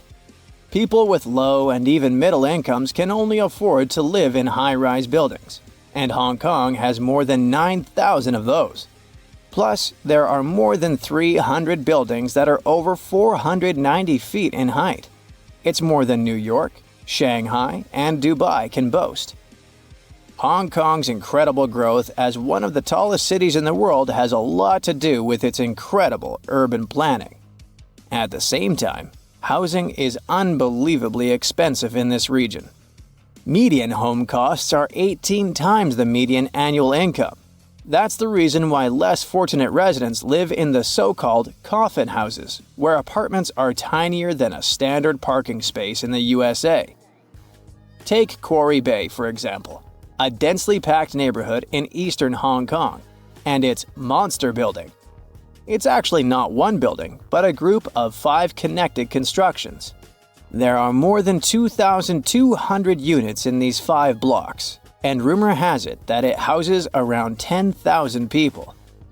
Despite such cramped living conditions most Hong Kong's inhabitants have to deal with, the city is home to several dozen billionaires. Look, this is half a football field. And that's what 1/3 of Bill Gates' home looks like. Another example for you. 2/5 of the White House. These are not random numbers. That's the territory of Migingo Island, located in Lake Victoria between Kenya and Uganda. Over 100 people live on this tiny piece of land. Don't you think that those metal-tiled roofs make the island look like a huge turtle floating on the water? Unfortunately, because of the island's small size, there's barely any vegetation there. Most of the surface of the island is covered with rocks, except for this tiny area. It's covered with grass and hosts not more than 5 shrubs. The island is all about fish and fishing. The landing point turns into a fish market every day at noon. The trade doesn't last long. It usually finishes at 2 p.m. when the boat leaves. The only thing the inhabitants of the island have is fish. So every morning, they get essential supplies for small businesses from Kenya. That's why you can buy everything you need in local stores, from food to fishing equipment. The inhabitants of the island not only catch fish but also gut them on the rocks and then fry and eat them in cafes. Yep, there are around 13 cafes and bars on the islands where people eat, play dice, and cook ugali, a typical dish made from maize flour. Back to giant cities and busy streets. Welcome to Shenzhen, the most densely populated city in China. This city hosts around 17.5 million people. With so many inhabitants, the city faces loads of challenges. For example, overcrowded schools and beaches. Speaking of the latter, some areas even implement a booking system to manage beach crowds. The most astonishing thing about this megapolis is that it's grown to its current size within a mere 40 years or so. It used to be a fishing village, but then, thanks to the support of the authorities and the city's close proximity to Hong Kong, it turned into a bustling financial and economic center. These days, it has the status of one of the busiest container ports in the world, along with Shanghai and Singapore. Shenzhen also has had the fastest growth in millionaires over the last 10 years, 140%. Such an increase is far greater than in the first-tier cities in China, including Beijing and Shanghai. Islet Abrui is a Caribbean island that forms part of Haiti, and it's one of the most densely populated islands in the world. Around 500 people living there share an area of a mere 0.4 hectares. You might think this is just another fishing village, but Islet Abrui is more like a factory. Once you set foot on this island, you'll instantly see a maze of alleyways.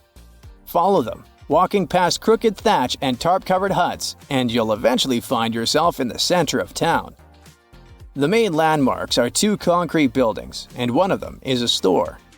In the middle, you'll see a modest town square equipped with 2 solar streetlights. One is old and is no longer in use, and the other is shiny and new. On the island, men outnumber women and kids. Many people are out of town fishing during the day. The horizon surrounding the island is dotted with sails and pirogues. The rest remain on the island doing other jobs, like repairing boats, mending nets and traps, and preparing tons of fish for shipment to Haiti and other places. As for kids, they spend their days swimming. Our last destination is the Egyptian city of Tanta, which is also one of the most densely populated places in the world. It has about 70,000 people per square mile. Just for comparison, there are slightly under 30,000 people per square mile in New York. The city is located between Cairo and Alexandria. It has huge cotton plantations, and in 1856 it became a stop on the railway network, mostly for exporting the cotton growing in the area to Europe. And even though the area around Tanta was mostly fields, the settlement turned into a large, crowded city. In late October, the city becomes the center of celebration of the cotton harvest. 3 million people come from around the Delta and other parts of the Arab world for the colorful 8-day celebration. Tanta is famous for its sweet candy. It's made of gelatin, coconut, sesame, peanuts, and chickpeas. Loads of these sweets are sold during festivals when many Egyptians visit the city. No wonder they've been considered a delicacy since the 1800s. Tanta also has a lot of cotton processing factories, as well as textile industries. Plus, it's a university town. Tanta University was established in 1972. Male, the capital of the Maldives, has a population of more than 200,000 people. It means 49,000 people per square mile. 80% of the land sits around 4 feet above sea level, which means that if part of the islands go underwater, people will have to relocate. An artificial island that was created to manage waste is getting overburdened. In 1997, Hula Male, another artificial island, was built to alleviate dramatic population pressure. These days, it's already as developed as Male. The Maldives consists of more than 1,000 islands stretching along a 500-mile axis. All of them are coral islands. They grew around the rims of prehistoric undersea volcanoes. Only 188 islands are inhabited, but most of them have fewer than 1,000 residents. More and more Maldivians are giving up on island life and moving to the capital city.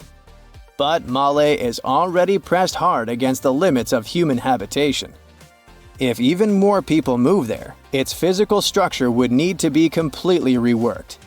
The authorities are already surrounding Male with sea bridges and artificial islands packed with houses.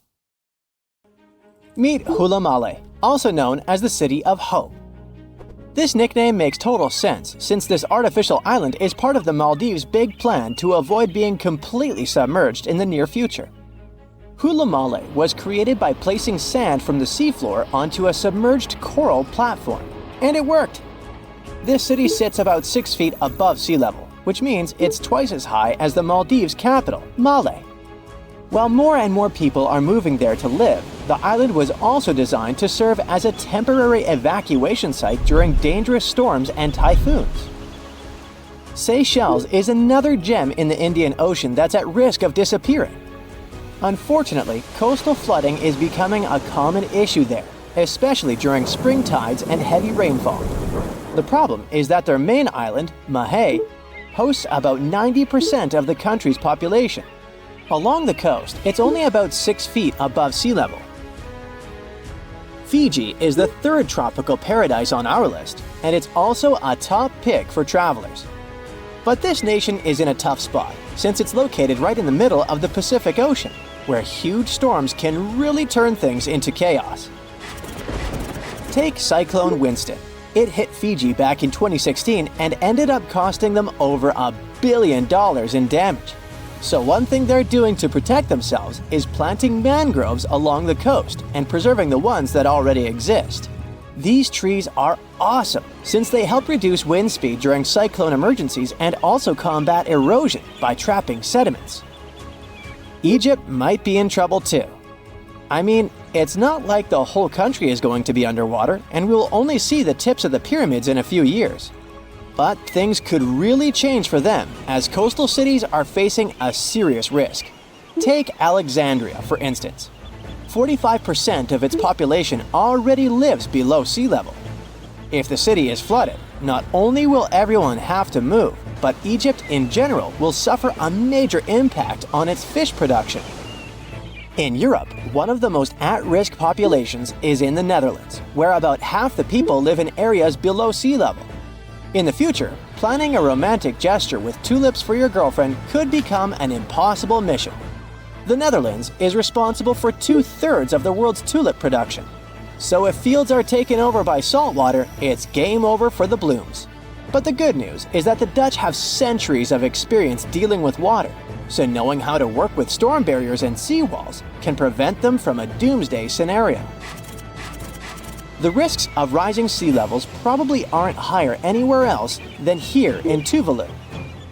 This island chain, located halfway between Australia and Hawaii, could be the first state to become uninhabitable. Its stunning land is only about 9 feet above sea level. And just by looking at it on the map, you can see how narrow it is. In fact, the narrowest part in Fongafale is only about 65 feet wide. So even before higher tides become a real problem, the country's limited farmland could be flooded with saltwater. The next country on our list is the Philippines. This archipelago in Southeast Asia boasts some of the most stunning scenery, but it faces the risk of flooding for 2 reasons. First, due to rising sea levels, and second, because of crazy, unpredictable weather.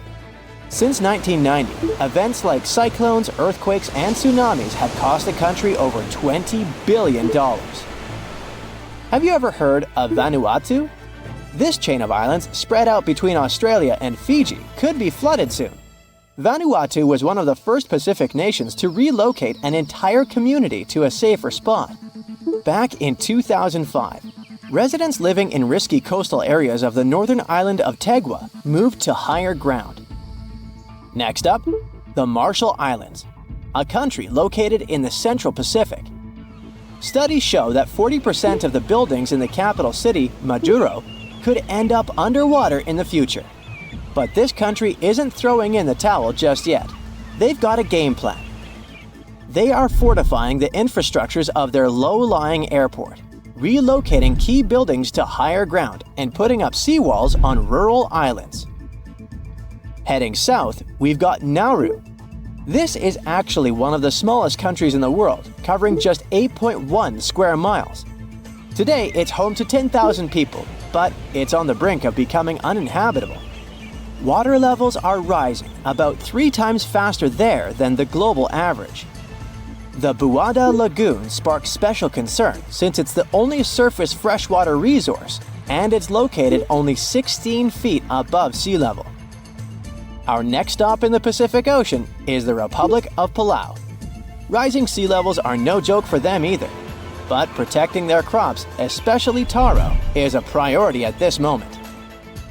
About halfway between Hawaii and New Zealand lies Samoa, and this country is dealing with a unique situation. Not only is the volume of water increasing there, but their land is also sinking. You see, a couple of strong earthquakes and tsunamis hit Samoa back in 2009. So as the crust bounces back to its original position, the overall land surface is actually going down. Because of this, their housing and main infrastructure could take a serious hit, especially since all their airports are along the coast. Let's head to Kiribati. This Pacific nation has a big problem with frequent flooding because most of its people and infrastructure are near the coast. Apart from the volcanic island of Banaba, none of Kiribati's land is more than 6.5 feet above the ocean. To tackle this situation and keep their population safe, they had this big idea of making a massive floating platform, kind of like the ones oil companies have. But the problem is that it would cost them a fortune, as the project is estimated to be around $2 billion. If visiting Vietnam is on your bucket list, you better hurry up. The top 10 things to do there mostly involve cruising to jaw-dropping spots like down to Ha Long Bay, also known as the Descending Dragons Bay. But by 2050, the surrounding land over there might be underwater. Another huge problem Vietnam is facing is that the main rice fields are getting salty. And if you're into Vietnamese food, you know how important rice is for them. Right now, they're especially concerned about the Mekong Delta region being vulnerable. After all, this is a highly fertile area responsible for most of Vietnam's agricultural output, with over 50% of it being, rice. This nation is really putting in the effort to adjust to this new reality. They're flushing the rice fields in the Mekong Delta with fresh water to get rid of the saltiness. Our next stop is in the Caribbean Sea. Grenada is an island country, but you may know it as the Island of Spice, since its tropical climate is just perfect for cultivating things like nutmeg, cinnamon, cloves, and ginger. Unfortunately, Grenada and its incredible fertile soil also face an uncertain future of being submerged. Let's talk about the last country on our list, the Solomon Islands. 5 islands in this archipelago have already vanished beneath the waves, and 6 others are submerged by 20%. They include the Nusa Evili Island, which was once a hotspot to go to for a picnic in the early 2000s. Even though the situation is complicated, it's important to note that more than 300 of the islands there are inhabited.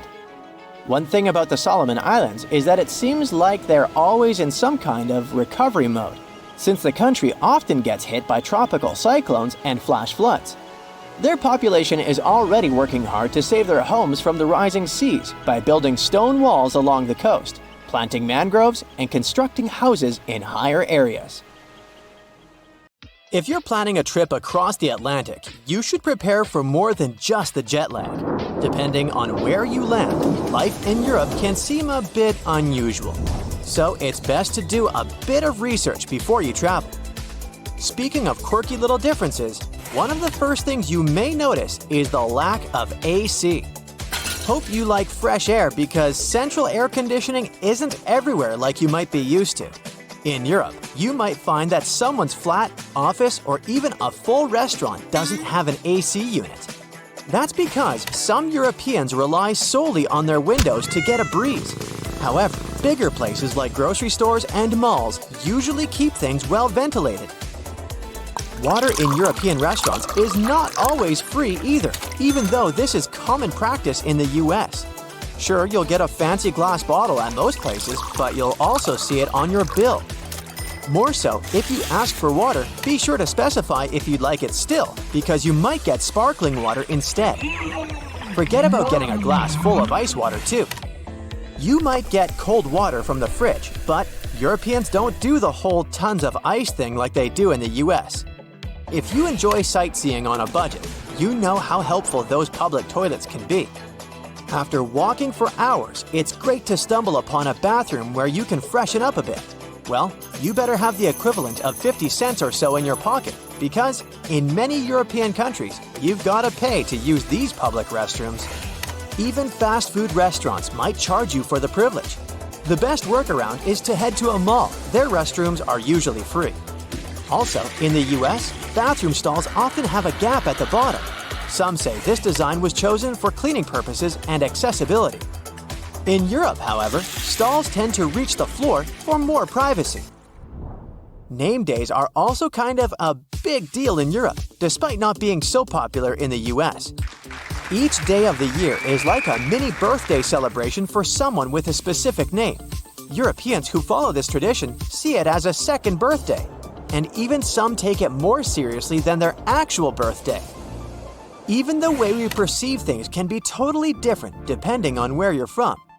Take a 100-year-old building in Europe that's practically brand new, but in the US, it's considered old. Depending on who you ask, some Americans might even consider an object that is 200 years old to be ancient. Europeans reserve this word for something that comes from a time before the Middle Ages. However, when it comes to distances, it's quite the opposite. Europeans might find driving 100 kilometers, or about 60 miles, to be a lot, while for Americans, that's a short trip. It does make sense if you think about it though, because Europe is way more crowded. In fact, the entire European Union is only about half the size of the US. Either way, Europeans are always on the move, whether it's inside their continent or jetting off somewhere else on the planet. It's probably because most European countries are so small by comparison that people grow up thinking it's normal and easy to cross borders all the time. Even the appliances tend to be different when comparing the two regions. Take washing machines, for instance. In Europe, most of them only hook up to cold water, and they load from the front. In the US, it's common to have machines that use both hot and cold water and load from the top. On that note, make sure to research the type of electrical plug used in your European country of choice before traveling. You might find you'll need special adapters to be able to use your phone charger or curling iron while on holiday. Thankfully, most hotels are prepared for these issues and can offer adapters on demand, free of charge. Fridges might seem a bit different too. That's because tiny ones are the norm in Europe, except for large families who invest in bigger fridges and freezers. It's not all bad, especially if you enjoy sharing groceries with roommates, less food wastage, and more frequent trips to the store for fresh food. Might also want to polish your metric system knowledge before heading to Europe too. Everyone there is using meters, grams, liters, and Celsius. Sure, people in the US might learn the metric system in school, but they stick to the other system for their everyday lives, with yards, miles, pounds, and Fahrenheit. Make sure you also double-check dates and times before making any reservations. Europeans write their dates like day, month, year, while Americans flip it to month, day, year. Also, in the US, the week usually begins on Sunday and wraps up on Saturday. But in Europe, it starts on Monday and ends on Sunday. Be on the lookout for the different time format too. In some countries, if someone says it's 14, that translates to 2 o'clock in the afternoon. Even advertising might seem a bit different when you first land in Europe. In the US, you might see people wandering around in inflatable costumes on the street to promote local business, but that's a rare sight in Europe.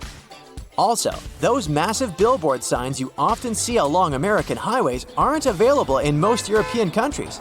They're usually against the law because it's believed that drivers should be focused more on the road ahead. And such advertising techniques can be too distracting. Moving on to street names and shopping hours. In North America, especially the USA, it's common to name streets with numbers, like 5th Avenue or 16th Street. But if you head over to Europe, you'll find that streets usually have actual names. In some really rural spots in Europe, you might even stumble upon roads with no names at all. In Europe, there's also a cool tradition of naming roads that connect cities after the city they lead to. Shopping hours in Europe can be a bit confusing too, at times even frustrating. You've probably heard of the siesta in Spain, with some Mediterranean countries having similar customs. It's when shops and businesses take a little afternoon break. Smaller venues in European cities might close up for lunch breaks or have shorter hours on weekends. Some might even stay shut altogether on specific days. It's best to check out the local schedule if you're planning some retail therapy while traveling in Europe. Those shopping hours can really affect your plans and how easily you can get your hands on the stuff you need. While Americans tend to smile more, even to strangers, it can seem a bit unusual to people from other countries. There's a reason behind it though. You see, over the years, the US became this melting pot with people coming in from all over the globe. Being friendly and agreeable became crucial to bridge the gaps created by different cultures and languages. Sometimes it's more helpful to be nice than to be brutally honest. TV watching preferences can also seem different in Europe. Take Norway, for example, where you'll find this cool concept called slow TV. You know how we sometimes zone out in front of a show for hours? Well, Norwegians have turned that into a national sport, if you'd like. Think of it as the visual equivalent of background music. None of us get glued to the screen watching hours of wood burning or knitting marathons. But you might want to check it out when you need some background entertainment that doesn't demand your full attention. Speaking of taking things slow, you might have also heard about a concept called hygge. It's this whole way of life up in the Nordic European countries. Some think these life principles could be the secret to happiness. It's about creating a life that's free from annoying or overwhelming stuff. It's also about prioritizing your relationships and striving to always have a positive attitude. The world's largest fence spans over 3,100 miles from Queensland to South Australia. If stretched out, it could easily connect London to New York. And if you'd walk next to it, you'd need 6 months to complete the journey. It wasn't built to safeguard the Australian border. Why would it, since Aussies are just surrounded by water? It wasn't meant to protect some important building either. Its purpose is to keep some animal species away from each other. It was back in the late 1800s when Australians started building parts of this fence. They wanted to create a barrier separating the lively, bustling part of the country where cities like Melbourne and Sydney thrive from the harsh, dry outback. They used wooden posts dug deep into the ground, linked up with wire mesh standing about 6 feet tall. Some parts of the fence even have a second electrically charged layer. To make sure this fence did its job, they added some red and white lights to help guard things even at night. A team of over 20 people work full-time to keep things in check here. And every year, local authorities chip in around $750,000 to keep the construction in shape. Why all this trouble? The main reason was dingoes. These gingery, wolf-like creatures are Australia's largest carnivore mammals, and they're also apex predators. They were causing a lot of trouble to local farmers, especially in southern Queensland, where they often go after sheep. For the most part, the fence has been doing its job okay, but it's not foolproof. Some dingoes still manage to sneak through. Other times, wild camels end up crashing into it. That's because Australia has quite a massive camel population roaming around. But this man-made solution did more than locals expected. They thought there would just be fewer dingoes within the fence, but fewer dingoes mean more kangaroos. And more kangaroos mean more competition with the sheep for food. It's not just the bigger species feeling the squeeze. The smaller animals and the greenery also went through changes. With all this competition in a smaller space, locals noticed less diversity in the plant life and small animals. The soil became less nutritious over time, affecting plant growth. Plus, the fence acts as a roadblock for animal migration and seed dispersal. Even the sand dunes are feeling the effects, with less grass cover to hold things together. When scientists looked at kangaroos on both sides of the fence, they noticed that the young pups inside were lighter and tinier on average. The outsiders had bigger feet and heads for their age, and it wasn't because they were eating a different diet. The kangaroos that were stuck sharing the land with dingoes had to bulk up faster to survive. On the flip side, those inside the fence took it slower because they weren't under the same type of pressure. These had to compete with a lot of other creatures for food, so a bigger size wasn't a priority anymore. Researchers are still not sure if this difference is a quick fix or a long-term gene adaptation. What about domesticating dingoes? Wouldn't that help? Many think dingoes were once pets in Australia, but it's not known for sure. These days, they're pretty wild, just like wolves, hyenas, or coyotes. Most of them don't need packs to survive and are solitary hunters with sharp instincts built in. So taming them isn't going to be easy. Still, taking down the construction is not an option for now. Australians are so strict when it comes to making sure dingoes are kept away that they even put laws in place for people who mess up with the fence. Leaving a crossing gate open can put people behind bars for up to 3 months. Damaging the fence can cost people 6 months' worth of their freedom.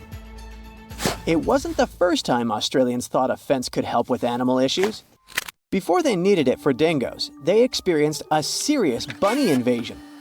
Cute as they are, rabbits were damaging the land used for farming, so locals thought of a 3-part fence. The first one stretched all the way from Ravensthorpe in the south to Pardue Station on the Pilbara coast. It was over 1,100 miles long, making it the longest unbroken fence globally at the time. All these bunny problems could have been traced back to a man named Thomas Austin. Back in 1859, when he first came to the land down under, he thought it would be a good idea to release a few rabbits into the wild, thinking it would add a bit of charm to the place. But since rabbits aren't native to Australia, they didn't have any natural predators at the time. They're also pretty adaptive creatures, needing just some grass for feeding. They reproduce at astonishing speeds too. A mama rabbit can have 4 litters a year, with as many as 5 bunnies each. Pretty soon, their numbers boomed. By the late 1880s, the bunnies had caused so much damage that local authorities came up with a proposal. They'd offer the equivalent of almost $2 million today to anyone who could come up with a solution to this long-eared problem. Nobody claimed the prize, but a commission did gather a bit over a decade later and came up with the fence idea. Maintaining those fences was complicated. They had inspectors keeping an eye, with each one responsible for a stretch about 500 miles long. There were also these boundary riders patrolling smaller sections, using bikes at first, then switching to camels or using camels to haul buggies. They even tried using cars at one point, but they couldn't handle the rough terrain and constantly had punctured tires. In terms of its effectiveness, well, by 1902, rabbits were already hanging out on the wrong side of the fence. That's why, 4 years later, they put up another one. It worked for a while, so much so that the local authorities didn't bother helping out farmers past that second fence with rabbit netting loans. Those caught between the two fences, however, still had a rough time dealing with rabbit trouble. Soon enough, rabbits spread even over fence number 2, and it was clear the solution didn't work. In some areas, even while the fences were being built, those sneaky bunnies found their way past them. To this day, the rabbit population still sometimes puts the Australian officials through rough times. The dingo fence may be the longest one, but it's not the weirdest. The aquarium fence in Turkey might take that prize. This 164-foot aquarium fence was built to make sure the expensive villa's ocean view would be visible from every one of its levels. These days, it gathers a lot of tourists from all over the world, eager to see the variety of fish it contains, and even the octopuses. Putting up a see-through structure wasn't hard. The real challenge was connecting the aqua fence to the Aegean Sea through a buried pipeline stretching across 13,000 feet of land. This ensures water constantly flows, keeping the aquarium clean and the fish happy. To make sure no one damages the delicate fence or steals any of the fish or two, the owner also invested in security. He installed a network of 17 cameras equipped with facial recognition. Visitors are free to look and take pictures, but step too close and you're likely to trigger alarms. Another one of those weird fences is New Zealand's bra fence. If you ever find yourself through central Otago, you might stumble upon a fence adorned with bras of all kinds of shapes, sizes, and patterns. Its story takes us back to 1999, when people in the area found 4 bras mysteriously hanging on the fence near Cardrona Valley Road. Some were a bit surprised, but then others started adding their bras to the decor. Some more bras appeared and it became a must-see spot for tourists. Its popularity was so high that at times it caused traffic problems in the area. Let me continue my world tour, and now we're heading straight to Europe. Let's start our journey in Greece, a place with thousands of years of history. Even in modern days, there are still ancient ruins there that are being carefully preserved, and it's an interesting ride. The airport of Athens has a built-in museum with ancient artifacts. And here's how ancient and modern coexist there. Here's the view of the Acropolis from the street. A Spartan roaming the streets of Greece. A Redditor shared a photo of a modern building built right over the ancient ruins. The visitors can see the ruins through the glass. Greece is also very well known for its cats roaming the streets everywhere. This Redditor spotted a cat guarding the National Bank of Greece. These days, everyone is trying to reduce the usage of plastic. Some use paper straws and some go with glass straws. But this cafe in Greece offered to use macaroni as straws. I'm not sure if it's stupid or genius. Another user went to a restaurant in North Macedonia and got baffled when they served slices of pizza on waffles. Double win, a snack, and no waste. In Romania, vending machines seem to be a thing. This one, for example, is a machine with ham. And here's a better one, a vending machine selling cartons of eggs. Scrambled eggs, probably. Europe is a place where old neighbors are modern, and this combination is mesmerizing. I'll show you. This Redditor shared a photo of a modern basketball court squeezed between 700-year-old walls in Croatia.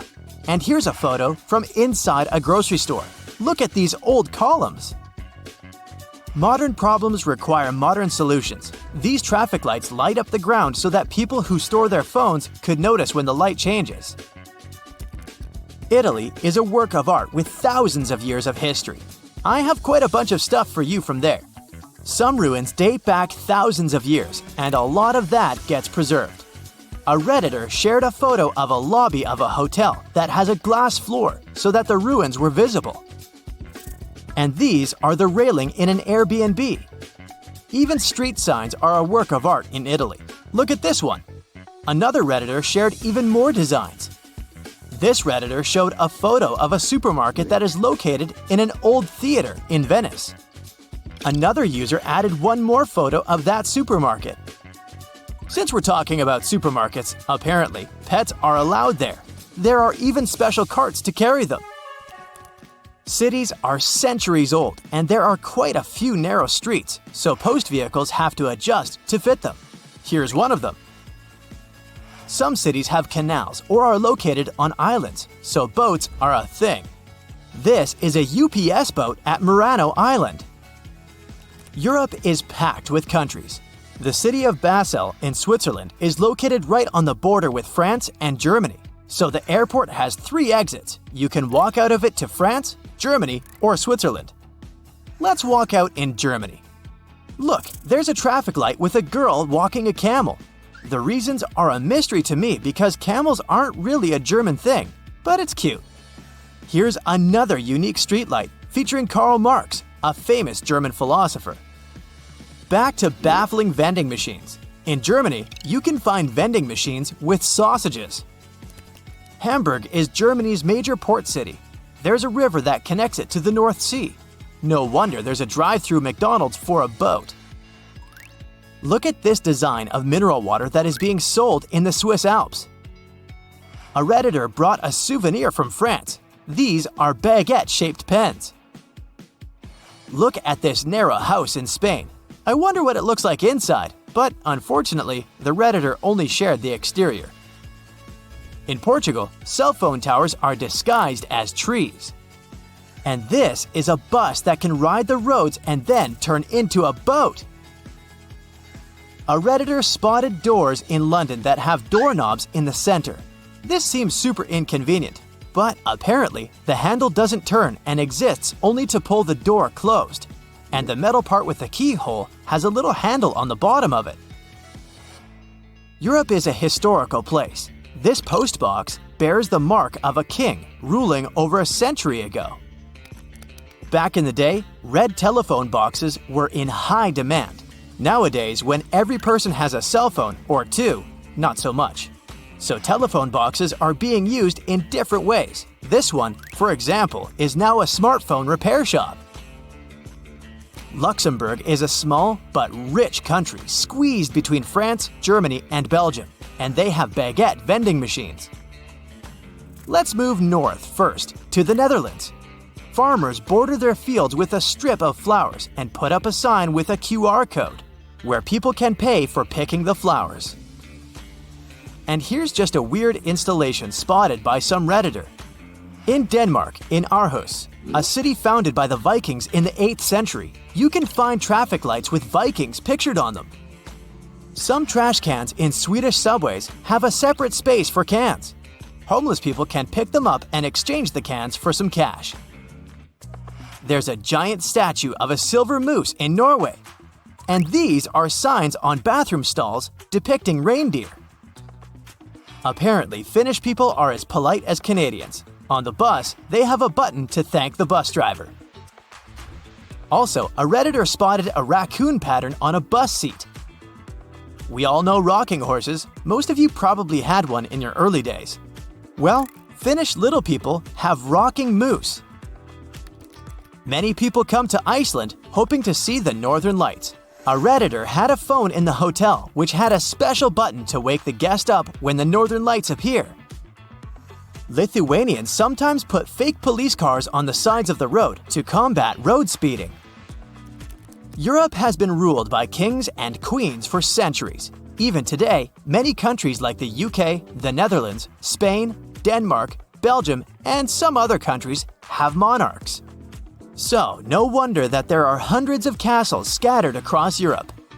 Poland doesn't have any monarchs these days, but it still has 500 castles. Here's a warning sign for ghosts next to one of them. In Wrocław, all landmarks have a model so that visually impaired people could touch and see them too. There's also a statue of Darth Vader in one Polish city. In reality, it's a statue of a Polish magnate who supervised the construction of a port. But from time to time, locals dress the statue in Lord Vader's costume. This sign in Poland specifically prohibits bikes, tractors, and horses to go on a highway. In some places, there's a separate line on the sidewalk for people who are walking and staring at their phones. And now we travel across the Atlantic to Africa. This is Dune 7 in Namibia, the 7th biggest dune in the world. It's as tall as the Empire State Building. An internet user shared this photo. Someone in Tanzania put a literal penthouse on top of the building. I did some research and found out that it's a hotel. Still doesn't explain the roof, but I'm totally buying it. Maybe it's marketing. Drivers in Mozambique should be careful and watch out for elephants. And this is a sign from South Africa. Watch out for penguins. And another one that asks to baboon-proof the trash bins. So baboons are the raccoons of South Africa. Trees growing through the roads aren't surprising anymore, but this is a palm tree in Morocco growing through multiple balconies. A Redditor shared a photo of a runaway horse in Israel returning to the backyard in an urban area. Urban horse encounters are relatively common in the country. A hotel in Turkey served a whole honeycomb for breakfast to this Redditor. So, you want to get as close to the moon as possible without leaving Earth? Easy. Hop on a plane to Ecuador and climb Mount Chimborazo. I know, it may sound weird, but hear me out. Now, Everest is the tallest mountain when you're measuring from sea level, but Chimborazo's peak is actually the closest spot on Earth to the moon. Here's the physics behind it. Mount Everest is over 29,000 feet tall, and Chimborazo is only around 20,000 feet. But the secret lies in how far they are from the Earth's core. You see, Earth is not a perfect sphere. It's chubby in the middle and slightly squished at the top and the bottom. The chubby part in the middle is called the equator. FYI, the country Ecuador actually translates to equator in Spanish. Now you know. The mountain we're talking about, Chimborazo, is located a few degrees from the equator line. So since the squishy sphere is chubbier in the middle part, Chimborazo's peak sticks out farther into space.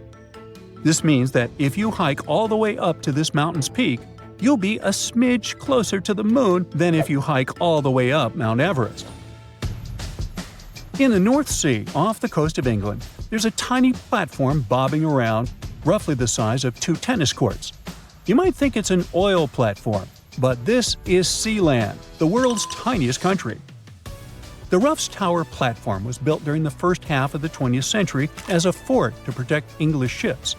Jump to the 1960s when a guy named Paddy Roy Bates decided to claim this old fort as his own country, naming it the Principality of Sealand.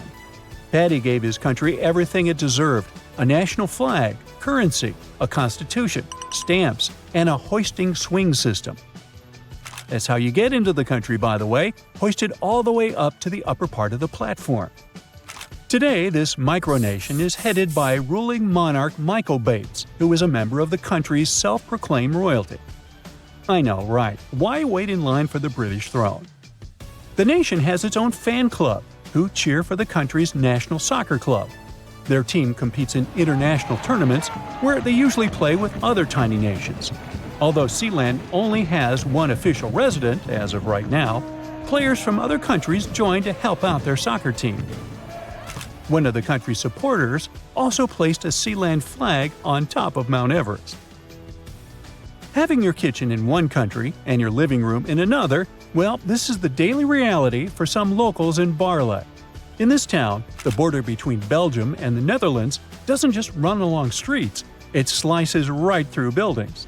So, to navigate this setup, a rule was made that a house's nationality is determined where its front door is located. But this solution created its own problems. There's a house where the front door is exactly on the border, giving it 2 addresses, one in Belgium and one in the Netherlands. The owners of this house were given a unique opportunity. They could choose which country they'd like to get their utilities from, like gas and water. And you guessed it, they picked the country where the stuff was cheaper, in this case, Belgium. Down in Senegal, Africa, there's a lake that looks like something straight out of a sci-fi movie. About 18 miles north of the capital, Dakar, you'll find Lake Retba, also known as La Rosa. This lake is famous for its bright pink water. Yes, it really is pink, and you can even take a swim if you're up for it. But be prepared, the water is super salty, one of the saltiest lakes in the world with salt levels over 40%. The pink color comes from a species of tiny algae. These algae produce red pigments that reflect sunlight, giving the lake its unique shade. If you want to see the lake at its brightest pink, visit during the dry season from November to June. The rainwater during other times of the year can wash away some of the color. Oh, by the way, there are other pink lakes around the world, like Lake Hillier in Western Australia and Lake Natron in Tanzania. So there's a hill that seems to be on fire all the time. Located in the Arctic region of Canada, the Smoking Hills are a truly unique sight on Earth. Some of the minerals found here are so rare that they've only been spotted on Mars. For at least a couple of hundred years, the ground here has been smoking continuously. At first, explorers thought this was due to an active volcano, but it turns out the smoke comes from something else. The soil in the Smoking Hills contains sulfur and coal, and when these materials mix with oxygen, they can spontaneously catch fire and keep on burning. But don't get any adventurous ideas about visiting. The environment here is extremely harsh, there's toxic smoke, and the temperatures can be dangerously high. So, I'd try Orlando. New Zealand is famous for its stunning landscapes, but it also has a hidden treasure underground. Deep in some caves in the country's North Island, you can find a mesmerizing natural wonder. To see it, you'll need to go down about 150 feet in a series of dark, twisting caves. As you go deeper, you'll enter complete darkness until you reach the cave ceilings, which are lined with tiny glowing creatures. These are New Zealand's native glowworms, which are the larvae of a special type of fungus gnat found only in this country. They shine a bright blue light to attract prey. If you get a chance to tour these caves, it feels like floating through a galaxy, with thousands of these living stars sparkling above and their glow reflecting in the water beneath your boat. It's an incredible sight, like stepping into a magical glowing world. Mexico is home to one of the most amazing caves in the world, called the Cave of Crystals. If you think you've seen big crystals before, wait until you see these. In around 1910, miners in the town of Nica, Chihuahua, like the dog, discovered a cave full of clear selenite crystals. But it wasn't until 90 years later that they found an even more incredible cave filled with enormous crystals, some as long as 39 feet and weighing up to 55 tons. Scientists believe that 26 million years ago, give or take, hot, mineral-rich water filled this cave, allowing these huge crystals to grow. The Nica crystals are thought to be the biggest in the world, making people standing next to them look teeny in comparison. However, exploring the cave isn't easy. Inside, temperatures reach 136 degrees Fahrenheit. Even with protection, people can only stay inside for 20 to 30 minutes. It's an extraordinary place, but not exactly a comfortable one for humans. Mauritius is famous for its beautiful beaches and clear blue waters. But it also has a stunning optical illusion at its southwest corner that looks like an underwater waterfall. Even though it seems like water is flowing down into the ocean, what you're actually seeing is a trick of the light and the seafloor.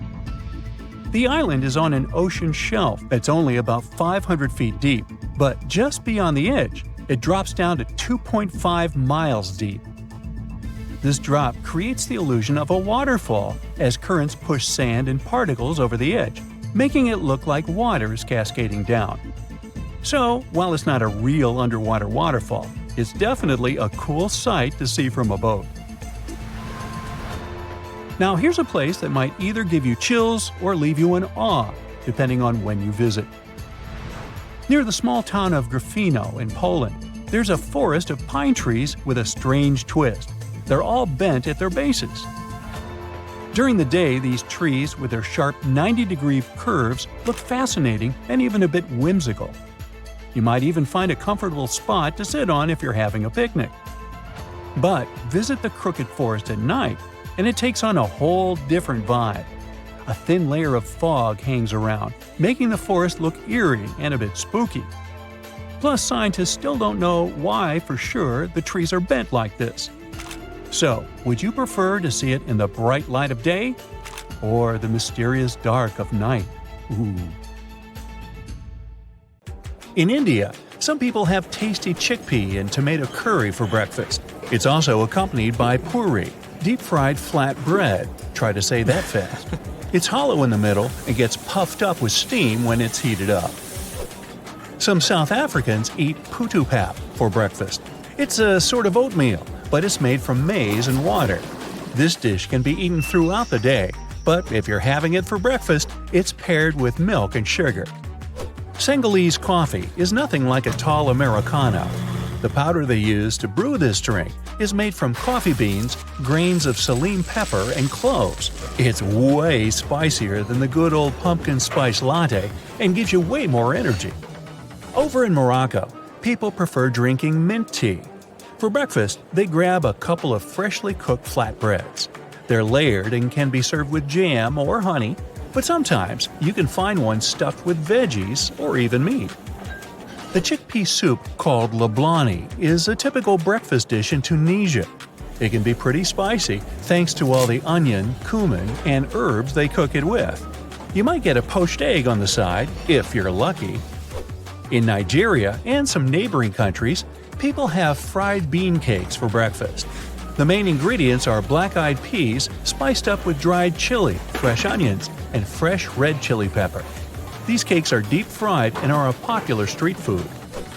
Korean breakfasts are usually pretty filling. They're made up of many banchan, which are basically side dishes. There's kimchi, a sort of fermented cabbage, a rolled omelet, marinated veggies, and jun, a sort of pancake. Wow! A Japanese breakfast can seem a bit more like lunch or dinner in other countries. You know, soup, rice, salmon, even pickled veggies. In Jamaica, people eat saltfish and ackee for breakfast. Ackee is an exotic fruit similar to lychee with a soft and creamy texture. One more tiny detail, it's kind of illegal in the US. It's mostly because the seeds are toxic, but you can eat the flesh safely as long as it's fully ripe. Better know the difference. Maybe the world's craziest breakfast sandwich ever comes from the Netherlands. They have sandwiches with candy sprinkles on them. Right, it's just sprinkles on top of buttered bread. Hagelslag, as it's called, means hailstorm, and it comes in various flavors: chocolate, vanilla, and fruit. A German breakfast might seem kind of heavy if you're used to just having a bowl of oatmeal. We're talking bread rolls, an assortment of cheeses and meats, and if need be, they can top it off with an egg or two. Coffee is the drink of choice to wash down this hearty meal. Oatmeal lovers, head to Finland. The traditional breakfast of this wonderful country consists of oatmeal they call puuru. It's served with fresh or sometimes frozen berries, sugar, and milk. The Italian breakfast is definitely not the main meal of the day. They might grab a cornetto, which is basically a croissant, maybe with a sweet filling, and a cappuccino. By the way, Italians usually only drink cappuccinos in the morning. And if you ever order a latte in Italy, you'll get a glass of milk. What we call latte in English is a cafe latte in Italy. Muesli is enjoyed all over the world, but especially in Switzerland. A typical breakfast muesli consists of oat flakes, raisins, dried fruits, nuts, usually mixed together with yogurt. In Sweden, people eat typical breakfast sandwiches called smörgås. It's a generously buttered slice of bread with some sort of topping. It can be ham, fish, or cheese, and it usually has some cucumbers, lettuce, or tomatoes thrown on there. Many people like it with hard-boiled eggs. People in Sweden are crazy about filter coffee. It tastes so good. The French breakfast is perfect for bread lovers. They have a full range of yummy breads and buns, and yup, they got that croissant thing that most people can't pronounce right. Hey, did I nail it? Maybe put a little French honk on it. Croissant. Get yourself some plain bread and some butter and jam on top, or opt for pain au chocolat. The most common drink is coffee, but many people prefer juice instead. An Argentinian breakfast can be similar to the French one. They have pastries and coffee for breakfast too. Medialunas, which is half moon in English, look a whole lot like croissants. They're just a bit smaller and sweeter. If you're not a fan of sweet pastries, grab a piece of toast called a tostada. And if coffee isn't your thing, just have a glass of orange juice. Yogurt, cereals, and eggs are mostly reserved for tourists. If you ever want to try a traditional Mexican breakfast, cook chilaquiles. Cut a bunch of corn tortillas into pieces and simmer them in salsa. The tortillas get a bit soft. Next, add some fixins: avocado, soft cheese, even chicken. Put some rice and beans on the side and buen provecho. Want something lighter? Mexico has awesome pastries. There's one that's shaped like a shell, and one that looks like two ears stuck together. A Peruvian breakfast looks really exotic for those who've never been there. One of the traditional dishes is tacacho con cecina. Hope I got that right. It's basically roasted plantain with bits of pork. It's a popular type of street food, too. The two most important things for a Brazilian breakfast are bread and, not exactly a toughie, coffee. The favorite kind of bread for many Brazilians is the French roll, which should be generously buttered before eating and might be followed by a few cold cuts. Tropical fruits like papaya aren't exotic at all in Brazil, so don't be surprised to see them on your table when you travel to Rio. Colombians have dozens of cool breakfast recipes. In Bogota, the capital, you can find changua, which is egg and milk soup with cilantro and stale bread softened in the broth. Another hearty dish is a calentando, made of reheated rice or bean leftovers, served with sausages, avocado, and eggs. In Costa Rica, people usually eat rice and beans for breakfast too. Surprise, surprise. Unlike in Colombia, Costa Ricans grill plantains. They're like bananas but a lot less sweet, instead of sausages. Drinks are simple, coffee or juice. Getting hungry yet? One more country where rice for breakfast is super common is Malaysia. The way they make it is really cool though. It's cooked in coconut milk and served with a variety of side dishes. It can be a boiled egg, a cucumber, anchovies, or even peanuts. Eggs in the form of an omelet and cake filling, deep-fried dough sticks softened in warm soy milk, twisted pancakes stuffed with veggies. If any of that sounds yummy to you, you should try a Taiwanese breakfast at least once. Wash it down with a variety of warm soy milks. There's plain or black, which is milk seasoned with sesame powder and peanuts. A Hong Kong breakfast wouldn't be complete without its very own milk tea. It's all about the technique they use to brew it. The sock-looking cloth that filters it is really thick. When the black tea finally comes out the other end, don't forget to add some evaporated milk and sugar to get that authentic creamy flavor. Now, don't get this one wrong. If you see sausages, eggs, and roasted meat for breakfast, it doesn't mean it's an English breakfast. Take a closer look. See that rice? Sweet bacon marinated in brown sugar and soy sauce, and a cup of hot chocolate. Welcome to the Philippines, and enjoy your meal. It's scrumptious. If you ever travel to Indonesia, don't miss your chance to try some black rice coconut milk-based porridge for breakfast. Disclaimer, it's actually not black, it's more purple. It's called, I'm gonna try this, bubur ketan hitam. Was I even close? This stuff is especially yummy when topped with sliced bananas and cinnamon. They also have papeda, an oatmeal thing made of sago flour. It's starchy, sticky, and looks like pudding, or slime. People in Myanmar are used to eating a hearty breakfast soup called mohinga. It's bursting with flavor. It has ginger, fish paste, lime juice, chili pepper, cilantro, and onions. The soup's made with catfish and even has noodles in it. Salty, sweet, spicy, and sour, all at the same time. If there was a contest for the biggest breakfast in the world, the Irish would take the grand prize.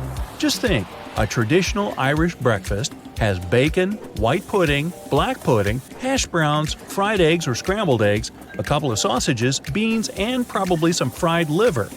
Already figured out how to burn up all those calories? Mexico is huge and one of the most populated countries in the world. Over 128 million people live there. But why did more than half of them decide to pack up in this tiny strip? This area in the center of the country makes up only 18% of Mexico, and the locals have been living there for centuries. All because it seems to be the only livable place in the country. To the north, there are hot, dry deserts. Let's face it, it may be pretty hard to survive in such climatic conditions. To the south, there are jungles, and those are nightmarish. Jungles are warm and wet, so they might trick you into thinking that they'll be a cozy home for you. But it's very hard to build anything in them. The concrete won't dry because of awful unstoppable rains, and the heat messes up asphalt roads. This is why there are only 8 paved roads through the southern jungles connecting Mexico to Central America. Roads are crucial for proper life. More roads mean better and cheaper transportation, which helps people trade, do business, and make more money. But jungles have even bigger problems than just a lack of roads. Farming. Most of the nutrients in the jungle are in the plants, old wood, and decaying leaves. When these things decay, they become McDonald's-level meals for insects, fungi, and bacteria. They immediately start recycling the nutrients so fast that almost none reach the soil. With no nutrients, the soil becomes barren and useless. Oh, and we still need to clear the jungles from time to time, otherwise they may become impossible to get through. People do that by using slash and burn methods. Because of this, they often end up with poor soil that needs lots of fertilizers to grow crops. And don't forget about the ever-present jungle pests.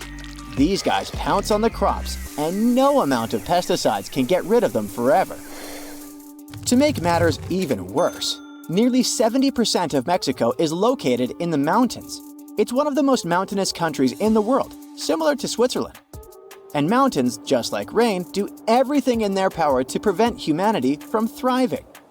Building infrastructure there is nearly impossible. It requires tons of money and labor compared to flatlands. And they also make transportation between these valleys and to the coast much more challenging.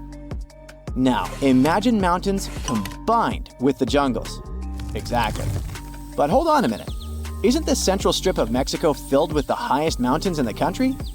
This area is packed with plateaus and valleys and sits at elevations of 7,000 feet or more. This is as high as a ski resort in Aspen, Colorado. Then why in the world does everyone still live here? Turns out, these are actually good mountains. Since they're so high, they block the hotness of the desert and the tropical zones. This way, they create cooler, drier, and more temperate climates. The soil here is super fertile and great for farming, all because of the plot twist. Many of the surrounding mountains are actually volcanoes. Volcanoes, while scary, can also be super useful. They've been erupting for millions of years, and when they do that, they mix rich minerals into the soil. They're like natural fertilizer. So the land here is perfect for growing crops, especially calorie-heavy grains like corn. That's why we get so much corn or maize from Mexico. Also, many volcanic areas have natural hot springs where people can relax and enjoy a warm soak. Finally, mountains help reduce the spread of viruses and insects. This is one of the reasons why Mesoamerica became one of the first cradles of civilization in history. Thousands of years ago, the ancient city of Teotihuacan thrived here.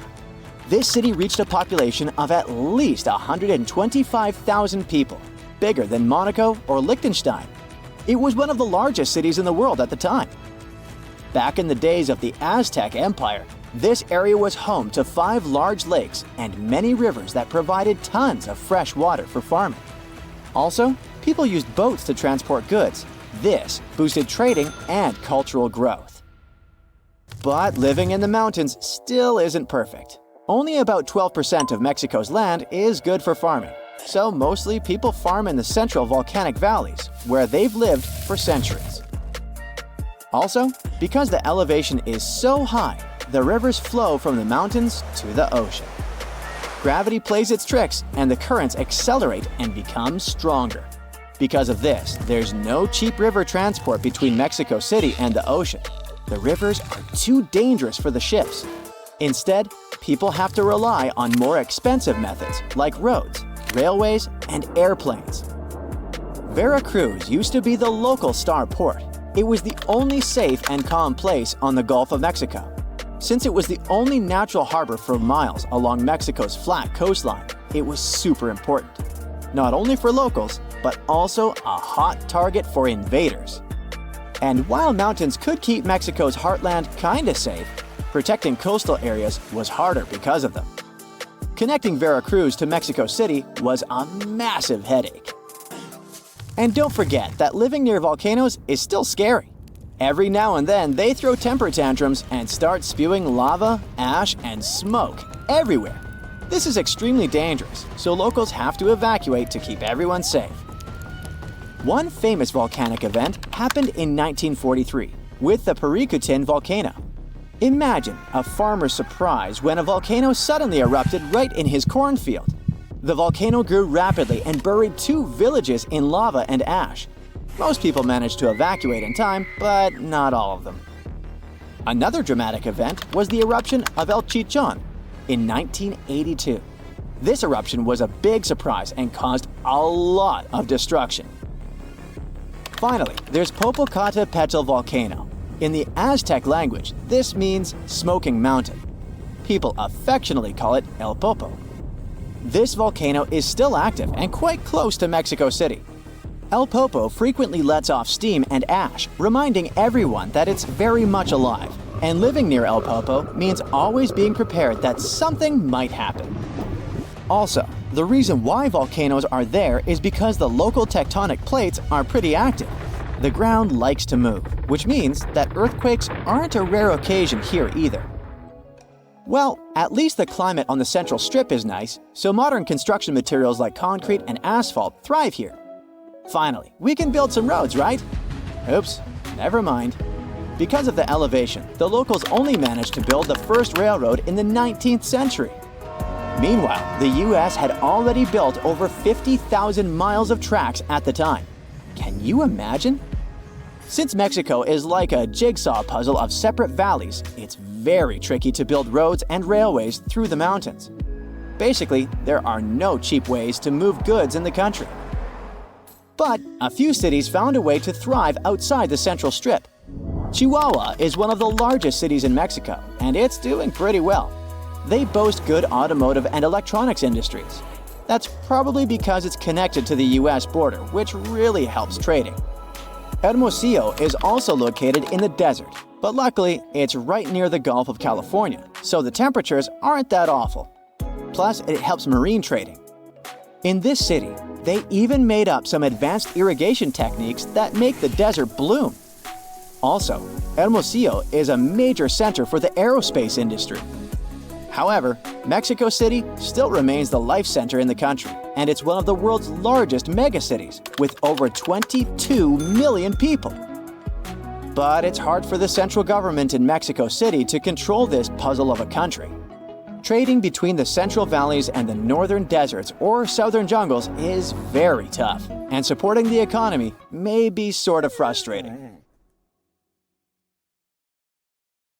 So it turns out that you can't drive between South America and North America. And there's a simple reason for that. There are no roads connecting the 2 continents, not even a rudimentary one. Technically, you could try your luck crossing on foot, but let me tell you, that would be a huge mistake. The region that connects the 2 continents is called the Darien Gap. It stretches across southern Panama's Darien province and the northern part of Colombia. The only land route there is a 60-mile jungle trek. Crossing it can take anywhere from 3 to 10 days. It depends on weather conditions, how much you're carrying, and honestly, just pure luck. Chance plays a big role here, because this isn't some chill, relaxing nature walk. It's a harsh, extreme environment, known for being completely isolated and one of the most dangerous places on Earth. Still, people seem to forget that and go there anyway. Every year, the number of people crossing just keeps growing. In 2014, fewer than 10,000 people crossed the gap. In 2023, that number increased to 520,000. Now, you might be wondering, what are so many people doing in the middle of the 2 American continents, risking all that danger? Well, that's because the Darien Gap has become a route for refugees migrating to North America. But to get there, they face all kinds of dangers, from insect bites and infections to serious fractures. We're talking about a no-man's land. Since there are no police stations, immigrants must also watch out for thieves. Along the way, they have no choice but to rely on and support each other. Most people start the crossing with at least a tent or tarp, rain boots, water, and some food. But these things get heavy fast, and people normally can't carry enough supplies for the entire journey. At some point, people start drinking river water to avoid dehydration. But the water's full of bacteria and dirt, so it causes intestinal issues. And if things get serious, there's no medical help there. To make this whole scenario even worse, the temperatures are brutal, often hitting over 95 degrees Fahrenheit. Now, a small subset of people who venture through the Darien Gap are hardcore adventurers and travelers looking for a survival experience in the jungle. But this region is no place for a relaxing vacation. A group of tourists who went there in 2023 ended up getting jungle rot, a fungus that affects the feet. The situation got so bad that a woman had to be carried out by the group on the last day because she couldn't walk. No matter how prepared people are for the Darien Gap, in the end, survival mostly comes down to luck.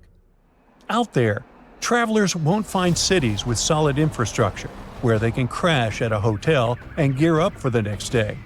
In some spots, they might stumble across basic camps right in the jungle. These camps might offer wooden platforms for tents, bucket showers, toilets, and even plates of chicken and rice. But it all comes at a price. Wi-Fi, for example, might cost $2 an hour, and that seems like a pretty good deal, considering there's no cell phone service on the trail. They pretty much lose all contact with the outside world. Now picture a dense rainforest with steep, muddy terrain. The hiking trail is littered with boulders and tangled with vines, like nature's own tripwires. It climbs sharply over a mountain, becoming a serious challenge even for someone in good physical shape. The area also gets constant heavy rainfall, which can lead to landslides, flash flooding, and extremely muddy conditions. The situation gets so intense that even the t-shirts and faces of those who make the crossing end up covered in mud. They'll also have to cross a lot of fast-moving rivers.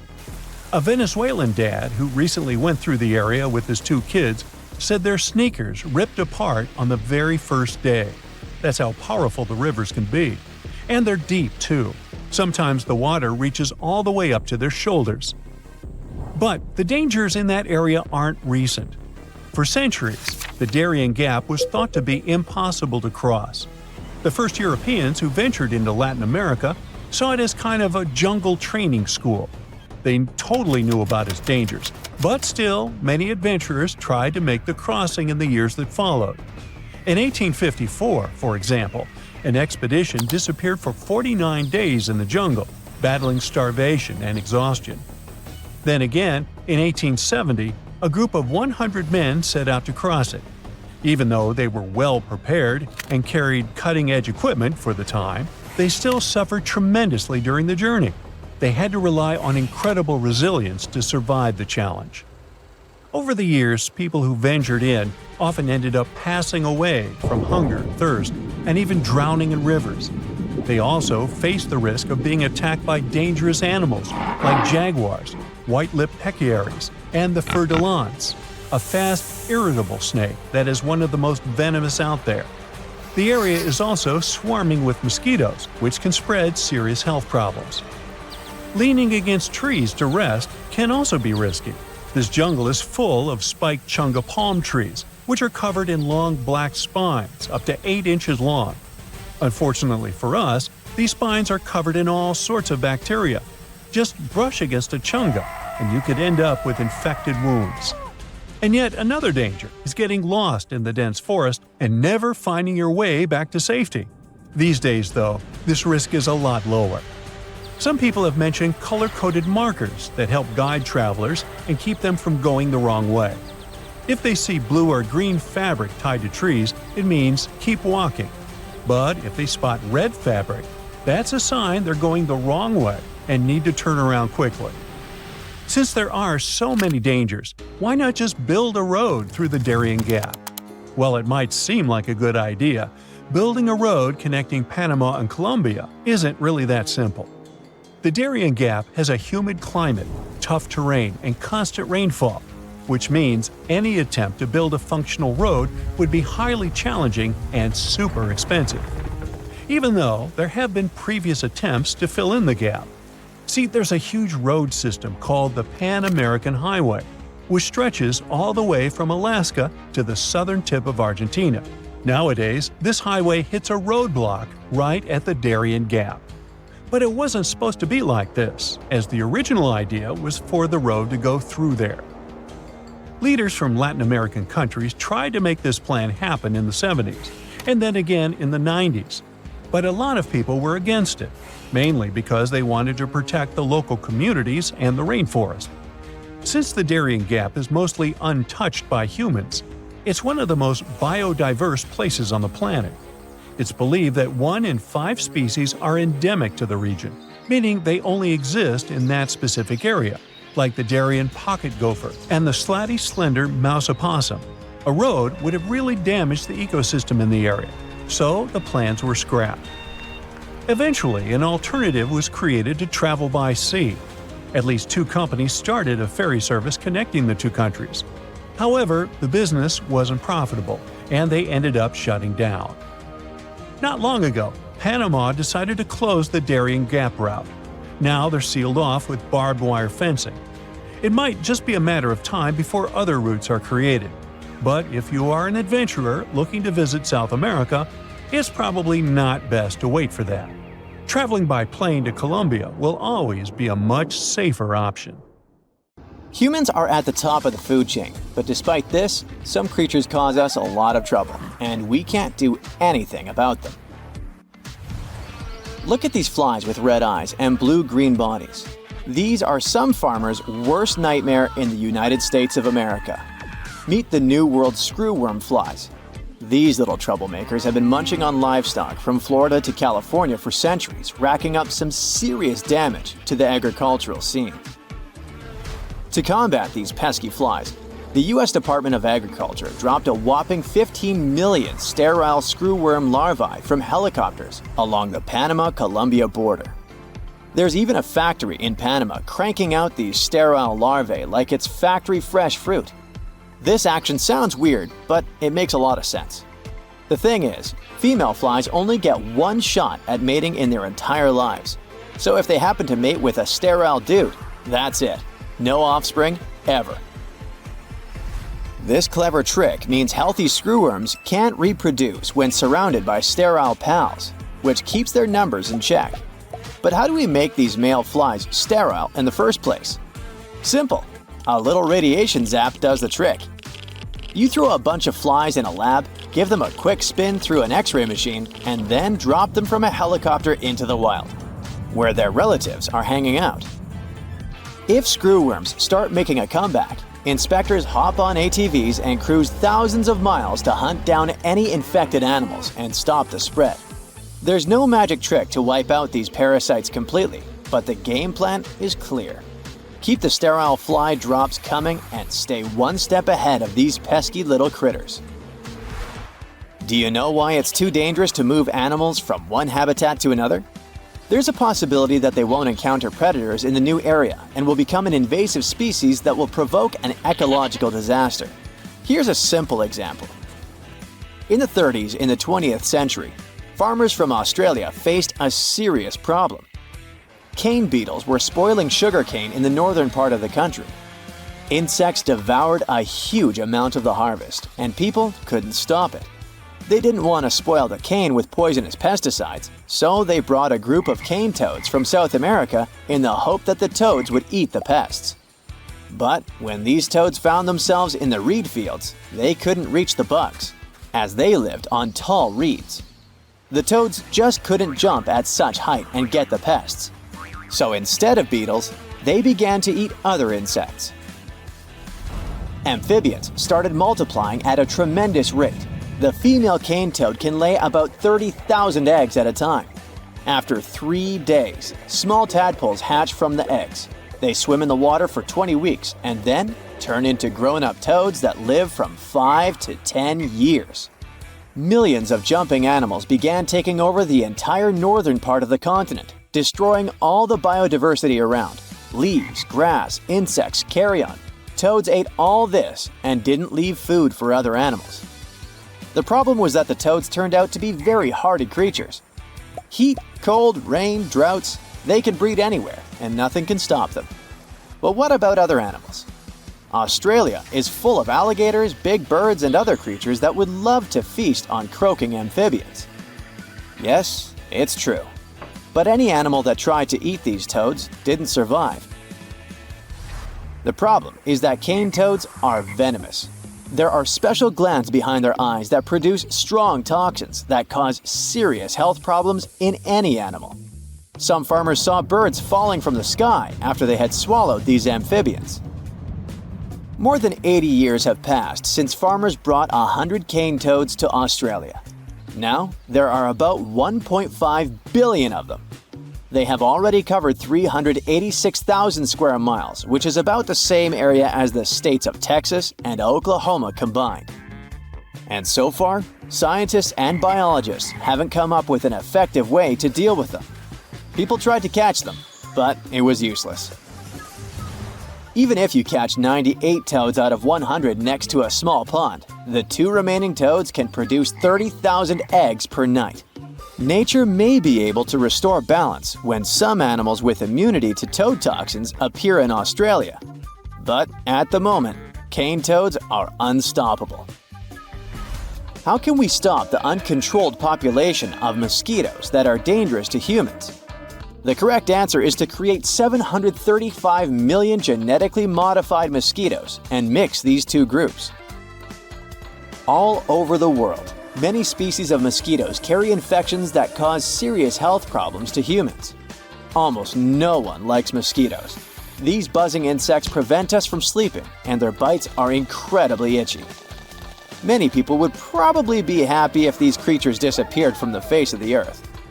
And scientists might have found a way to make this wish come true. Only female mosquitoes bite us because they need food to produce eggs. So, scientists released genetically modified male mosquitoes with a special protein in their bodies. After 2 mosquitoes come into contact, this protein is transmitted from the male to the female and then prevents it from producing offspring. All this happens before the age when females begin to bite. So, females can't create offspring, which means they don't need to bite people and animals anymore. And the more of such proteins scientists spread, the smaller the mosquito population will be. It sounds good, but about 240,000 people have signed a petition to cancel this experiment. Many scientists believe that the disappearance of one insect species can lead to a biological catastrophe. Nature is a complex, balanced system where the slightest change can lead to serious problems. Mosquitoes are a food source for many reptiles and amphibians. The extinction of mosquitoes can trigger the disappearance of many species. It's like a chain reaction of catastrophes, the end of which is unknown. Nevertheless, modified mosquitoes have already been released in Florida, and it seems that nothing terrible has happened. The good news is that people have fewer health problems after that. Moreover, since 2019, about 1.5 billion mosquitoes have been released worldwide. It has saved millions of lives and hasn't disrupted the delicate balance of nature yet. Recently, scientists have released another group of safe mosquitoes in East Africa. Well, let's hope that scientists have everything under control. Invasive species are not always mosquitoes, flies, or amphibians. These can also be large animals, such as feral pigs or super pigs. These pigs are a mix of domestic swine and wild boar. There are already almost 7 million feral hogs in the south of the USA. Thanks to people's efforts, these animals haven't spread to the north yet. But the danger to the northern states comes from Canada. Pigs were brought there in the 80s to support agriculture. But in the early 2000s, wild boars lost their popularity. They just stayed in the wild, and farmers were sure that those animals wouldn't survive the harsh Canadian winter. Oh, how wrong they were. Wild pigs turned out to be hardy, mobile, and capable of rapid reproduction. These animals dig and tear up the ground, eat almost everything they come across, and thus take food from other animals. By the way, other creatures can become their lunch too. Wild pigs attack mice, geese, ducks, and some species of deer. They trample crops, grass, and flowers and are not afraid of anything. They're like natural bulldozers. Any farm is in danger of extinction if it's in the path of thousands of super pigs. And people can't do anything with them. The northern states understand that an invasion is imminent, so they're preparing for a long battle. Super pigs love swampy areas with tall grass. Canadian and American farmers will try to drive them into more open areas and fence those places off. The plan is not perfect, but it can slow the pigs down and save some time.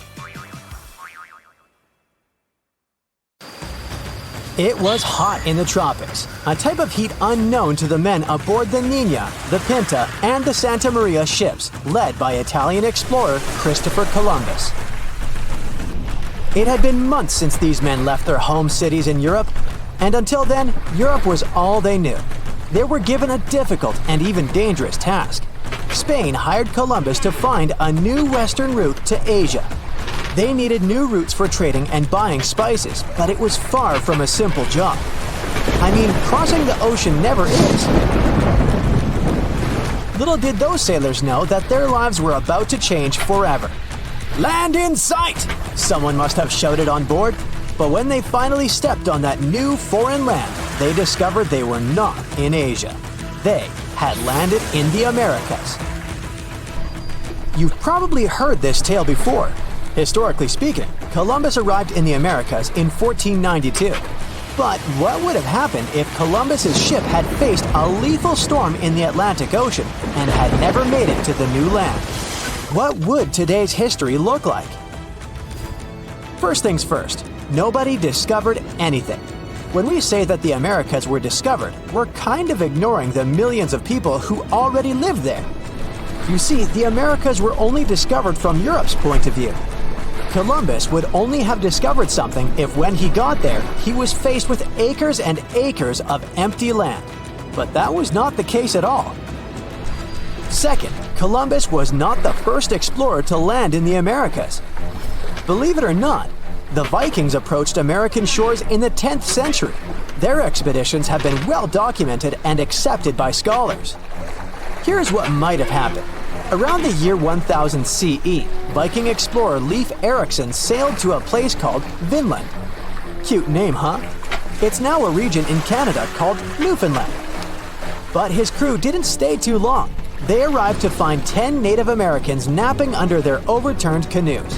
They attempted some trade, but I'm guessing the Vikings weren't too friendly and the Americans didn't really like them. The Vikings' account of the encounter shows they felt outnumbered and menaced, so they sailed away back to their land.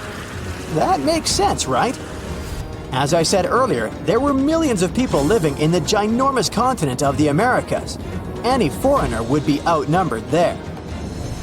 Now take a look at what North America looked like before our buddy Chris got there. It was not divided into the normal states we're used to. And if Columbus had never arrived, the United States would probably never have been united to begin with. After all, there were hundreds of first Americans living in these lands, and they lived amongst their own tribes, quite different from the Europeans.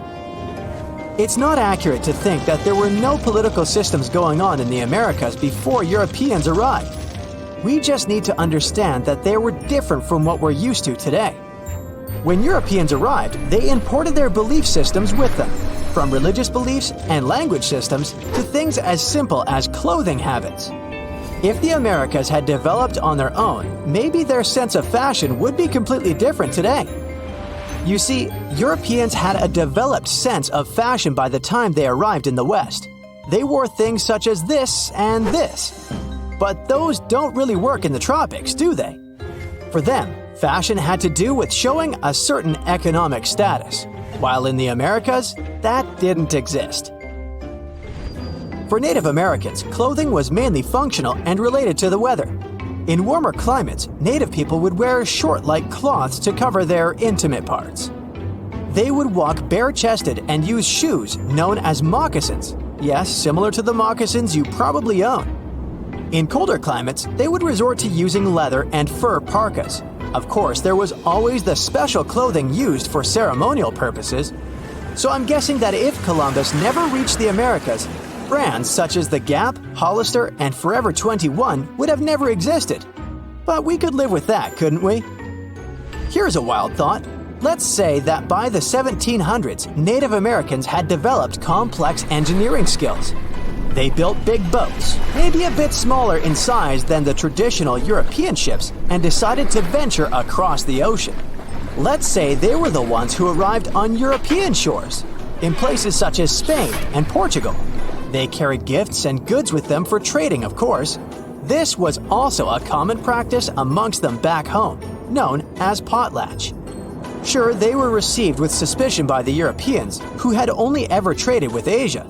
But with this inverted encounter, a different type of relationship began between Native Americans and Europeans. Since Europeans didn't claim ownership of the Americas, the people from the so-called New Land weren't considered inferior to them. Actually, they stood side by side as equals, each one with their own power and set of knowledge. Native Americans taught Europeans a new type of ruling system, a more decentralized one.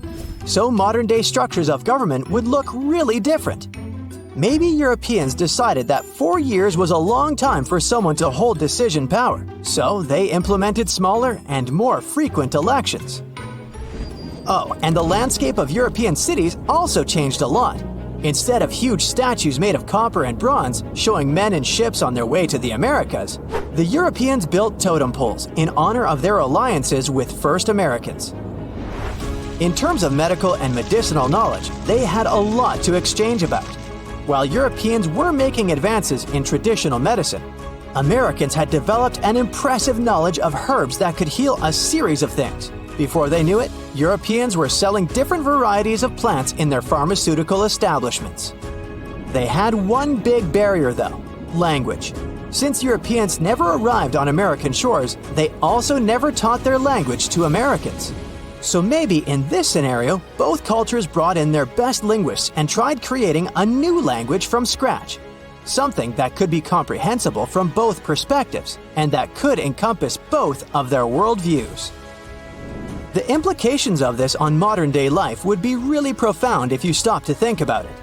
Let's say that this newly created language involved some symbols and drawings in it. You see, Native Americans often told stories using symbols known as pictograms. They were quite literal sometimes. As you can see, a mountain was represented by, well, a mountain. It's crazy to think that this system of communication has been around for 5,000 years, since it was actually invented by the Sumerians. And hey, maybe even our laptop keyboards would come equipped with these symbols, and you could write more visually hybrid and fun emails than the ones you write today. The American landscape would have also changed. You see, if neither Columbus nor any of the other European dudes that went after him reached the so-called New Land, Central and Latin American cities would look completely different than they do today. Maybe the bustling empires of the time, such as the Inca, the Maya, and the Aztec, would have grown immensely. To be fair, they were already pretty big by the time Europeans got there. Some pre-Columbian Maya cities were as big as medieval London and Paris in terms of population. But oh my, the Mayan Empire would have grown so much that it could have spread out all over of Central America. They could have developed their pyramid building craft up to the point that they managed to build an even larger pyramid than the Giza pyramid in Egypt. So tourists would come from all over the world to visit. Ah, and in South America, let's just say the region could have turned into a huge forest, bigger than the Amazon. The Inca could have spread through the Andes and then into the mainland. Places such as Brazil and Argentina never existed. But in their place, there would have been dreamy tropical settlements, which would have become a worldwide reference in sustainable living. That's it for today. So hey, if you pacified your curiosity, then give the video a like and share it with your friends. Or if you want more, just click on these videos and stay on the bright side.